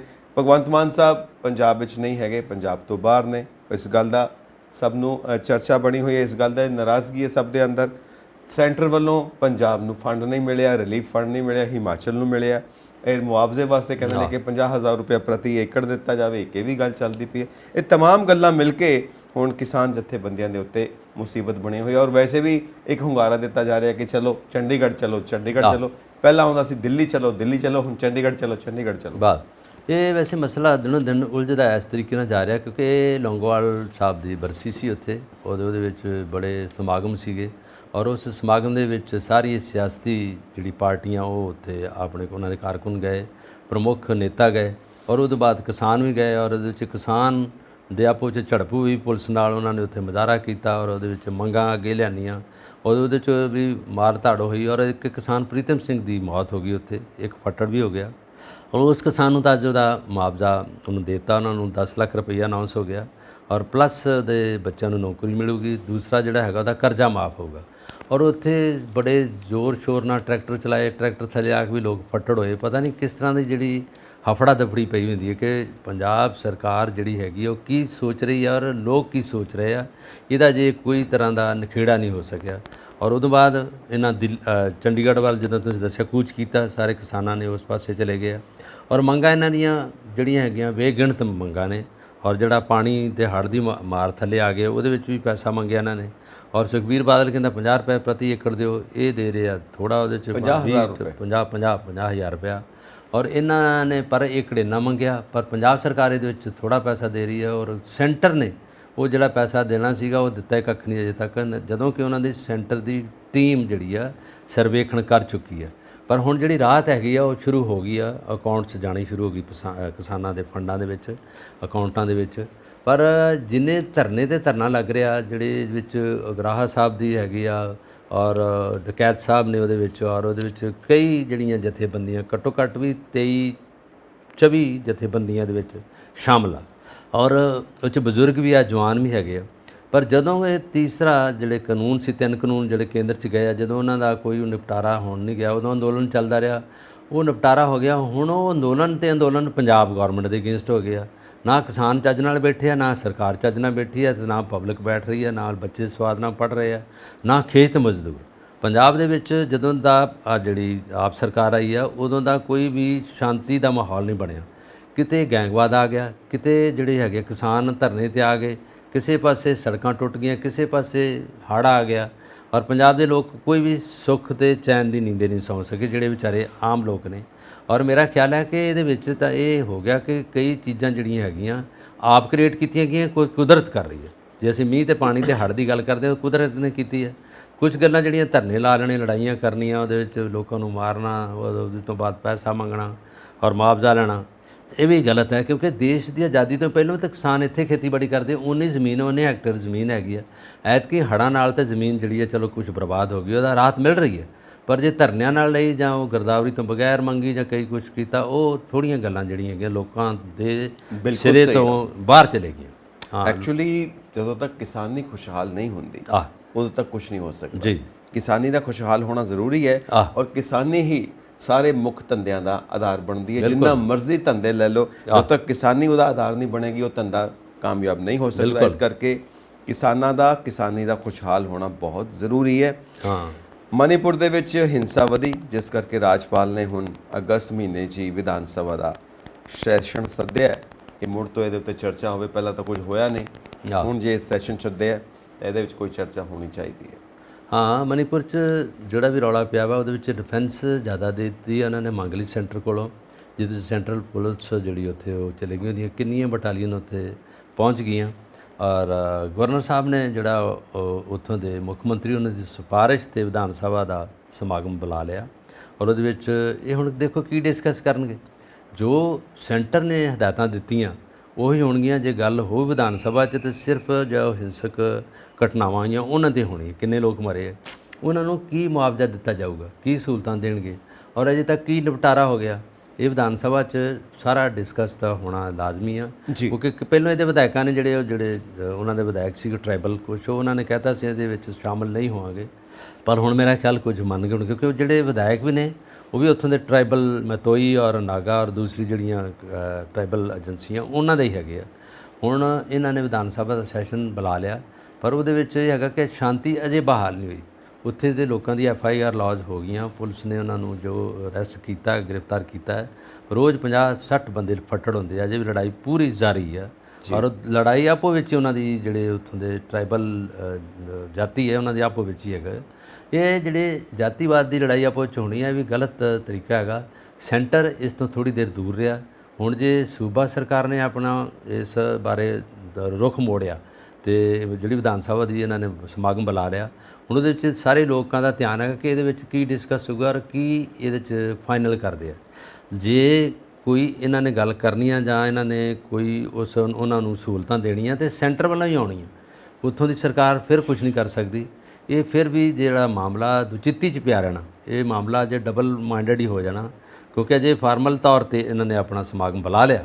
ਉਹ ਜਿਹੜਾ ਵਿਧਾਨ ਸਭਾ ਦੇ ਸਮਾਗਮ ਦੇ ਵਿੱਚ ਸਾਰੇ ਵਿਧਾਇਕ ਪੈਣਗੇ, ਫਿਰ ਮਾਰ ਧੜ ਹੋਊ, ਫਿਰ ਲੜਾਈ ਹੋਊਗੀ ਉੱਥੇ, ਕਿਉਂਕਿ ਜਿਹੜੇ ਵਿਧਾਇਕ ਹੈ ਦੋਵਾਂ ਪਾਸੇ ਉਸੇ ਤਰ੍ਹਾਂ ਦੇ ਹੈਗੇ। ਇੱਕ ਤਾਂ ਹਮਾਇਤ ਕਰੂਗਾ ਮਤੋਈ ਦੀ, ਦੂਜਾ ਕਰੂਗਾ ਨਾਗੀ ਦੀ ਜਾਂ ਦੂਜਿਆਂ ਦੀ ਜਿਹੜੇ ਉੱਥੇ ਬੈਠੇ ਨੇ, ਔਰ ਉੱਥੇ ਫਿਰ ਵਿਧਾਨ ਸਭਾ 'ਚ ਵੀ ਕੁਰਸੀ ਚੱਲੂਗੀ, ਮੇਜ਼ ਚੱਲਣਗੇ, ਫਿਰ ਲੜਾਈ ਹੋਊਗੀ, ਉੱਥੇ ਇਹੀ ਸਾਰਾ ਕੁਝ ਹੋਊਗਾ, ਧੱਕਾ ਮੁੱਕੀ ਹੋਊਗੀ। ਇਹ ਵੀ ਸ਼ਾਂਤੀ ਵਾਲੀ ਗੱਲ ਨਹੀਂ ਹੋਊਗੀ। ਹੁਣ ਤਦੇ ਕਰਕੇ ਇਹਨਾਂ ਨੇ ਫੋਰਸਾਂ ਮੰਗਵਾ ਲਈਆਂ, ਜਿੱਥੇ ਸੈਂਟਰ ਜਿਹੜੀ ਪੁਲਿਸ ਆ ਉਹ ਮੰਗਵਾ ਲਈ ਇਹਨਾਂ ਨੇ, ਔਰ ਪਹਿਲਾਂ CRPF ਉੱਥੇ ਹੈਗੀ, ਆਰਮੀ ਵੀ ਹੈਗੀ ਆ। ਆਰਮੀ ਦੇ ਤੇ ਜਿਹੜੀ ਸੈਂਟਰ ਪੁਲਿਸ ਹੈਗੀ, ਇਹਨਾਂ ਦੇ ਹਥਿਆਰ ਹੀ ਖੋਲ੍ਹੇ ਇਹਨਾਂ ਨੇ। ਦੇਖੋ ਪਤਾ ਨਹੀਂ ਇਹਨਾਂ ਰਾਤ ਨੂੰ ਰੱਖ ਕੇ ਸੌਂ ਗਏ ਜਾਂ ਕੀ ਕਰ ਗਏ ਸੀ, ਔਰ ਵੈਪਨ ਬੜੇ ਉਹਨਾਂ ਨੇ ਸਨੈਚ ਕੀਤੇ। ਇਹ ਹਾਲ ਹੁੰਦੀ ਹੈ, ਇਹ ਹਾਸੋ ਵਾਲੀ ਗੱਲ ਹੁੰਦੀ ਹੈ। ਜਿਹੜੀ ਇਹਨਾਂ ਨੇ ਸੁਰੱਖਿਆ ਕਰਨੀ ਹੈ, ਜਿਨ੍ਹਾਂ ਨੇ ਉਸ ਸੂਬੇ ਨੂੰ ਵਿੱਚ ਸ਼ਾਂਤੀ ਬਹਾਲ ਕਰਨੀ ਹੈ, ਡਰਾ ਧਮਕਾ ਕੇ ਉਹਨਾਂ ਦੇ ਤਾਂ ਵੈਪਨ ਹੀ ਖੋਹ ਲੈਂਦੇ ਆ, ਤੇ ਫਿਰ ਲੜਾਈ ਉਹਨਾਂ ਨੇ ਕਦੇ ਨਾ ਕਰਨੀ। ਐਕਚੁਅਲੀ ਉਹ ਇੱਥੋਂ ਤੱਕ ਤੇ ਗੱਲ ਆ ਗਈ ਕਿ ਅਸੀਂ ਇਕੱਠੇ ਨਹੀਂ ਰਹਿ ਸਕਦੇ, ਸਾਨੂੰ ਵੱਖਰੀ ਸਟੇਟ ਦੇ ਦਿਓ। ਮਤਲਬ ਭਾਰਤ ਨੂੰ ਤੋੜਨ ਤੱਕ ਤੇ ਆ ਗਏ ਆ। ਸਿਆਸਤ ਅਸੀਂ ਇਸ ਹੱਦ ਤੱਕ ਖੇਡਦੇ ਆ ਕਿ ਸਿਰਫ ਆਪਣਾ ਫਾਇਦਾ ਦੇਖਦੇ ਆ, ਰਿਜ਼ਲਟ ਭਾਵੇਂ ਜੋ ਮਰਜ਼ੀ ਹੋਣ, ਦੇਸ਼ ਦਾ ਜੋ ਮਰਜ਼ੀ ਹੱਲ ਹੋਵੇ। ਅਸੀਂ ਤੋੜਨ ਦੀ ਰਾਜਨੀਤੀ ਤੇ 1947 ਵਿੱਚ ਵੀ ਦੇਖ ਲਈ। ਬਿਲਕੁਲ ਸਿਆਸਤ ਖੇਡੀ। ਵੈਸੇ ਅੰਗਰੇਜ਼ਾਂ ਨੂੰ ਕਹਿੰਦੇ ਜੇ ਪੜ੍ਹੋ ਤੇ ਰਾਜ ਕਰੋ, ਤੇ ਆਪ ਕੀ ਕਰਦੇ ਆ? ਪਾਲਿਸੀ ਤੇ ਫਿਰ ਉਹੀ ਚੱਲੀ ਜਾਂਦੀ ਹੈ। ਅੰਗਰੇਜ਼ਾਂ ਤੇ ਬੜੇ ਚਿੱਕੜ ਸੁੱਟਦੇ ਤੇ ਉੱਤੇ ਗੱਲਾਂ ਕਰਦੇ, ਅੰਗਰੇਜ਼ਾਂ ਨੇ ਮੁਰਾਤਾ, ਅੰਗਰੇਜ਼ਾਂ ਨੇ ਸਾਡੇ ਤੇ ਆਹ ਕਰ ਦਿੱਤਾ, ਆਪ ਕੀ ਕਰਦੇ ਹੈ ਨਾ, ਪੜ੍ਹੋ ਤੇ ਰਾਜ ਕਰੋ। ਤੇ ਆਪ ਹੁਣ ਕੀ ਹੋ ਰਿਹਾ? ਹੁਣ ਤਾਂ ਉਦੋਂ ਵੀ ਜਿਹੜੀ ਬਦਤਰ ਗਲਤ ਗੱਲ ਹੋ ਰਹੀ ਹੈ। ਬਸ ਉਹੀ ਹੈ ਨਾ, ਔਰੋਂ ਕੋ ਨਸੀਹਤ ਖੁਦ ਮੀਆਂ ਫਸੀਹਤ, ਜਿਹਨੂੰ ਆਪਾਂ ਕਹਿੰਦੇ ਨਾ ਦੀਵੇ ਥੱਲੇ ਹਨੇਰਾ, ਉਹ ਹਿਸਾਬ ਹੈਗਾ। ਸਹੀ ਗੱਲ ਠੀਕ ਹੈ ਨਾ। ਸੋ ਅਗਲੀ ਗੱਲ ਆਪਾਂ ਹੁਣ ਲਈਏ ਕਿ ਪੰਜਾਬ ਦੀ ਹਾਲਤ ਕਾਫੀ ਮਾੜੀ ਰਹੀ ਹੈ ਹੜ੍ਹਾਂ ਕਰਕੇ, ਤੇ ਉਧਰ ਹਿਮਾਚਲ ਵਿੱਚ ਵੀ ਹੁਣ ਮੀਂਹ ਪੈ ਰਹੇ ਨੇ। ਹਾਲਾਂਕਿ ਹਿਮਾਚਲ ਨੂੰ ਤਾਂ ਮਿਲ ਗਿਆ ਹੈ ਪੈਸਾ, ਆਪਣੇ ਫੰਡ ਮਿਲ ਗਏ ਨੇ ਕਿ ਜਿਹੜੇ ਹੜ੍ਹਾਂ ਦੇ ਸ਼ਿਕਾਰ ਨੇ ਲੋਕ, ਉਹਨਾਂ ਦੀ ਸਹਾਇਤਾ ਕੀਤੀ ਜਾਵੇ। ਪੰਜਾਬ ਨੂੰ ਤੇ ਉਹ ਫੰਡ ਵੀ ਨਹੀਂ ਮਿਲੇ, ਤੇ ਹੁਣ ਹਿਮਾਚਲ ਵਿੱਚ ਜਿਹੜਾ ਮੀਂਹ ਪੈ ਰਿਹਾ ਉਹਦੇ ਨਾਲ ਪੰਜਾਬੀਆਂ ਨੂੰ ਫਿਕਰ ਹੋ ਰਿਹਾ ਹੈ, ਤੇ ਕਹਿੰਦੇ ਨੇ ਕਿ ਆਉਂਦਾ ਸਮਾਂ ਜਿਹੜਾ ਹੈ ਪੰਜਾਬ ਲਈ ਨਾਜ਼ੁਕ ਹੋ ਸਕਦਾ ਹੈ। ਹਾਂ, ਇਸ ਕਰਕੇ ਕਿ ਆਪਣੇ ਵੀ ਤਾਂ ਰਾਤੀ ਚੰਗਾ ਮੀਂਹ ਪੈ ਗਿਆ ਪੰਜਾਬ 'ਚ, ਤੇ ਹਿਮਾਚਲ ਜਿਹੜਾ ਮੀਂਹ ਪੈਂਦਾ ਉਹਦੇ ਨਾਲ ਸਾਡਾ ਦਰਿਆਵਾਂ ਦੇ ਜਿਹੜੇ ਬੰਨ੍ਹ ਨੇ ਜਾਂ ਤੁਸੀਆਂ ਨੇ ਉਹ ਟੁੱਟਦੀਆਂ ਜਾ ਰਹੀਆਂ। ਪਾਣੀ ਹਿਮਾਚਲ ਤੋਂ ਹੀ ਆਉਂਦਾ ਸਾਰਾ, ਜਦੋਂ ਬਾਰਿਸ਼ ਹੁੰਦੀ ਉੱਥੇ। ਹਿਮਾਚਲ 'ਚ ਵੀ ਬੜੀ ਜਿਹੜੀ ਬਾਰਿਸ਼ ਹੋਈ ਆ, ਲਗਾਤਾਰ ਬਾਰਿਸ਼ ਹੋਈ, ਉਹਦੇ ਤੇ ਲੋਕ ਮਰੇ ਵੀ ਆ, ਜਾਨ ਮਾਲ ਦੀ ਜਿਹੜਾ ਨੁਕਸਾਨ ਹੋਇਆ ਵੀ ਆ, ਫਸਲਾਂ ਵੀ ਵਾੜੀ ਜਿਹੜੀ ਉਹ ਵੀ ਉਜੜੀ ਆ, ਔਰ ਪਾਣੀ ਦੀ ਮਾਰ ਉੱਥੇ ਉਹਦੇ ਕਰਕੇ ਜ਼ਮੀਨ ਉੱਥੇ ਖਿਸਕੀ ਵੀ ਆ, ਐਵਾਲਾਂਚ ਹੋਇਆ, ਪਹਾੜ ਵੀ ਡਿੱਗੇ ਆ। ਉਹ ਪਾਣੀ ਇੱਧਰ ਆ ਗਿਆ। ਉਹ ਪਾਣੀ ਜਦੋਂ ਆ ਗਿਆ ਬਿਆਸ ਦਰਿਆ ਤੇ ਸਤਲੁਜ, ਜਿੱਥੇ ਇਹਨਾਂ ਦਾ ਸੰਗਮ ਹੁੰਦਾ, ਉਹ ਹੈਠ ਹੈਗਾ ਉਹ ਹਰੀਕੇ ਪੱਤਨ, ਉੱਥੇ ਜਿਹੜੇ ਪਿੰਡ ਨੇ, ਉੱਥੇ ਬਹੁਤ ਪਿੰਡ ਤਬਾਹ ਹੋ ਗਏ। ਆਲੇ ਦੁਆਲੇ ਜਿਹੜੇ ਹੈਗੇ ਆ, ਤਾਂ 600 ਦੇ ਕਰੀਬ ਜਿਹੜੇ ਆ ਮਾਲ ਡੰਗਰ ਜਿਹੜੇ ਆ ਵਿਚਾਰੇ, ਉਹ ਜਿਹੜੇ ਆ ਨੁਕਸਾਨ ਨਾਲ ਮਾਰੇ ਗਏ, ਔਰ ਉਹਨਾਂ ਏਰੀਆ ਦੇ ਵਿੱਚ। ਔਰ ਜ਼ਮੀਨ ਜਿਹੜੀ ਆ ਉਹਦੇ ਵਿੱਚ ਫਸਲਵਾੜੀ ਸਾਰੀ ਤਬਾਹ ਹੋ ਗਈ, ਜਿਹਦੇ 'ਚ ਬਾਗ ਵੀ ਲੱਗੇ ਉਹ ਉਜੜ ਗਏ ਆ, ਝੋਨਾ, ਮੱਕੀ, ਫਿਰ ਦਾਲਾਂ, ਜੋ ਕੁਛ ਸਮਾਨ ਸੀਗਾ ਬੀਜਿਆ ਉਜੜ ਗਿਆ। ਪਾਣੀ ਚਾਰ ਛਪੇਰੇ ਲੱਗਿਆ ਉਹਦਾ। ਪਾਣੀ ਹੁਣ ਤੱਕ ਇੱਥੋਂ ਚਲਾ ਕੇ ਮੋਹਾਲੀ ਤੱਕ ਪਾਣੀ ਨਜ਼ਰ ਆ ਰਿਹਾ। ਅੱਜ ਮੋਹਾਲੀ ਦੀ ਵੀਡੀਓ ਵੇਖੋ, ਮੋਹਾਲੀ ਦੇ ਫੇਜ਼ 11 ਦੇ ਵਿੱਚ ਆਲੇ ਦੁਆਲੇ ਪਾਣੀ ਆ ਲੋਕਾਂ ਦੇ ਘਰਾਂ ਦੇ ਵਿੱਚ। ਔਰ ਇਹ ਕੁਛ ਤਾਂ ਮੀਂਹ ਹੋਇਆ, ਕੁਛ ਜਿਹੜੇ ਦਰਿਆ ਵਾ ਇਹ ਵੀ ਉਛਾਲ ਕੀਤਾ ਇਹਨਾਂ ਨੇ, ਜਿਹੜੇ ਖਤਰੇ ਦੇ ਨਿਸ਼ਾਨ ਤੋਂ ਉੱਪਰ ਆ ਗਏ। ਔਰ ਇੱਕ ਦਰਿਆ ਦੇ ਪਾਣੀ ਨੂੰ ਰੋਕਣ ਲਈ ਧੁੱਸੀ ਹੁੰਦੀ ਹੈ, ਬੰਨ, ਉਹ ਬੰਨ ਆ, ਉਹ ਗੋਂਦਵਾਲ ਤੋਂ ਅੱਗੇ ਨੂੰ ਜਦੋਂ ਸ਼ੁਰੂ ਹੁੰਦੇ ਆ, ਗਗੜੇਵਾਲ ਪਿੰਡ ਆ, ਰਈਏ ਤੋਂ ਅੱਗੇ ਵੈਰੋਵਾਲ, ਫਿਰ ਬਿਹਾਰੀਪੁਰ, ਇਸ ਤਰ੍ਹਾਂ ਦੇ ਪਿੰਡ ਹੈਗੇ ਆ। ਇਹ ਸਿੱਧੇ ਜਾਂਦੇ ਹਰੀਕੇ ਪੱਤਨ, ਔਰ ਇਹਨਾਂ ਦੇ ਵਿੱਚ ਧੁੱਸੀ ਬੰਨੀ ਬੰਨ, ਇਹ ਕਈ ਜਗ੍ਹਾ ਤੋਂ ਟੁੱਟਾ। ਫਿਰ ਪਿੰਡ ਦੇ ਲੋਕਾਂ ਨੇ ਆਪ ਹੀ ਬੰਨ ਨੂੰ ਮਜ਼ਬੂਤ ਕੀਤਾ, ਉਹ 'ਚ ਰੇਤਾ ਪਾ ਕੇ, ਮਿੱਟੀ ਪਾ ਕੇ, ਮਿੱਟੀ ਦੀਆਂ ਬੋਰੀਆਂ ਪਾ ਕੇ ਬੰਨਿਆ ਹੈਗਾ, ਆਪਣੇ ਟਰੈਕਟਰਾਂ 'ਤੇ ਲਿਜਾ ਕੇ। ਵੀਡੀਓ ਵੇਖੋ ਤਾਂ ਲੱਗਦਾ ਹੈਗਾ। ਪਰ ਫਿਰ ਵੀ ਜੇ ਅਸੀਂ ਕਹੀਏ ਤਾਂ ਪੰਜਾਬ ਦੇ ਜਿਹੜੀ ਵੱਡੀ ਸਦਭਾਵਨਾ ਹੈਗੀ ਲੋਕਾਂ ਨੂੰ ਇੱਕ ਦੂਜੇ ਨੂੰ ਬਚਾਉਣਾ, ਇਹਦੇ 'ਤੇ ਲੋਕਾਂ ਦਾ ਆਪਣਾ ਹੱਥ ਫੜ ਕੇ ਤੇ ਆਪ ਤੁਰਨਾ ਉਹਨਾਂ ਦੇ ਨਾਲ, ਇਹ ਵੇਖਣ ਵਿੱਚ ਵੀਡੀਓ 'ਚ ਆਇਆ। ਔਰ ਏਜੰਸੀਆਂ ਵੀ ਗਈਆਂ, ਲੋਕ ਵੀ ਗਏ ਆ, ਪਿੰਡਾਂ ਦੇ ਪਿੰਡ ਇਕੱਠੇ ਹੋ ਗਏ ਆ, ਇਸੇ ਕਰਕੇ ਲੋਕ ਬਚੇ ਆ। ਜੇ ਸਰਕਾਰ ਵੱਲ ਵੇਖਣ, ਸਰਕਾਰ ਦੇ ਮੂੰਹ ਵੱਲ ਵੇਖਦੇ ਤਾਂ ਸ਼ਾਇਦ ਲੋਕ ਨਾ ਬਚਦੇ। ਅਜੇ ਤੱਕ ਰਾਹਤ ਸਮੱਗਰੀ ਤਾਂ ਉਹਨਾਂ ਨੂੰ ਪਹੁੰਚੀ ਨਹੀਂ। ਲੋਕਾਂ ਨੇ ਦਿੱਤੀ ਆ, ਲੋਕਾਂ ਦੇ ਏਜੰਸੀਆਂ ਨੇ ਦਿੱਤੀ ਆ, SGPC ਨੇ ਦਿੱਤੀ ਆ, ਅਸੀਂ ਆਪਾਂ ਗੱਲ ਕੀਤੀ ਆ, ਖਾਲਸਾ ਏਡ ਨੇ ਕੀਤੀ ਆ, ਔਰ ਲੋਕਾਂ ਨੇ ਇੰਡੀਵਿਜੂਅਲ ਲੋਕਾਂ ਨੂੰ ਬਚਾਇਆ। ਇਹ ਜਿਹੜੀ ਸਦਭਾਵਨਾ ਪੰਜਾਬ ਵਿੱਚ ਵੇਖਣ ਵਿੱਚ ਆਈ, ਇਹਦਾ ਵੀ ਕੋਈ ਸਾਨੀ ਨਹੀਂ ਆਲੇ ਦੁਆਲੇ। ਇਹ ਬਾਹਰਲੇ ਦੇਸ਼ਾਂ 'ਚ ਚਲੇ ਜਾਂਦੇ ਜਿੱਥੇ ਕੋਈ ਵਿਪਤਾ ਹੁੰਦੀ ਆ, ਇਹ ਤਾਂ ਆਪਣੇ ਇਹਨਾਂ ਦੇ ਪੰਜਾਬ ਦੀ ਹੈਗੀ ਆ, ਲੋਕਾਂ ਨੂੰ ਬਚਾਉਣ ਵਿੱਚ ਮੋਹਰੀ ਰਹਿੰਦੇ ਆ। ਇਸ ਵੇਲੇ ਜਿਹੜੀ ਇਹ ਗੱਲ ਆ ਬਾਹਰਲੇ ਦੇਸ਼ਾਂ ਵਿੱਚ ਵੀ ਸੰਦੇਸ਼ ਗਿਆ, ਮੈਸੇਜ ਗਿਆ ਕਿ ਪੰਜਾਬ ਦੇ ਲੋਕ ਬੜੇ ਸੂਰਬੀਰ ਨੇ ਔਰ ਬੜੇ ਧੜਕ ਨੇ ਔਰ ਲੜਦੇ ਵੀ ਆ, ਮਰਦੇ ਵੀ ਆ, ਪਰ ਲੋਕਾਂ ਨੂੰ ਬਚਾਉਂਦੇ ਵੀ ਆ। ਇਸ ਹੜ੍ਹ ਦੇ ਵਿੱਚ ਜੋ ਕੁਝ ਕੀਤਾ ਇਹਨਾਂ ਨੇ ਜਿਹੜਾ ਹੈਗਾ, ਇਹਦੀ ਉਦਾਹਰਨ ਆ ਪੂਰੇ ਵਿਸ਼ਵ ਵਿੱਚ, ਔਰ ਲੋਕ ਬਚ ਗਏ ਪੂਰੇ ਦੇ ਪੂਰੇ। ਜੇ ਅਸੀਂ ਵੀਡੀਓ ਵੇਖਦੇ ਤੇ ਲੋਕ ਭੱਜੇ ਜਾਂਦੇ, ਉਹ ਪੁੱਛਦੇ ਤੁਸੀਂ ਕਿਹੜੇ ਪਿੰਡੋਂ ਆਉਂਦੇ? ਅਸੀਂ ਨਾਲ ਦੇ ਪਿੰਡੋਂ ਆਏ, ਅਸੀਂ ਤੁਹਾਨੂੰ ਬਚਾਉਣ ਆਏ। ਔਰ ਆ ਸਾਡੇ ਸੀਐਮ ਮਾਨ ਸਾਹਿਬ ਵਾਪਸ ਕਦੋਂ ਆ ਰਹੇ ਨੇ ਪੰਜਾਬ? ਉਹ ਤਾਂ ਜੇ ਝੂਠੇ ਲੈ ਰਹੇ ਹਵਾਈ ਜਹਾਜ਼ਾਂ ਦੇ, ਉੱਥੇ ਨਾਲ ਕੇਜਰੀਵਾਲ ਸਾਹਿਬ ਨੇ ਉਹਦੇ ਆਕਾ, ਜਿਹਨੂੰ ਇਹਨਾਂ ਨੇ ਆਕਾ ਕਿਹਾ ਵਾ, ਸੁਖਬੀਰ ਬਾਦਲ ਨੇ, ਕਿ ਰਾਜਨੀਤਿਕ ਆਕਾ ਉਹਨਾਂ ਦੇ ਨਾਲ ਨੇ, ਉੱਥੇ ਗਏ ਆ। ਕਦੀ ਮੱਧ ਪ੍ਰਦੇਸ਼ 'ਚ ਹੁੰਦੇ ਆ, ਤੇ ਕਦੀ ਛੱਤੀਸਗੜ੍ਹ ਵਿੱਚ ਹੁੰਦੇ ਆ, ਤੇ ਕਦੀ ਨਾਗਾਲੈਂਡ 'ਚ ਹੁੰਦੇ ਆ।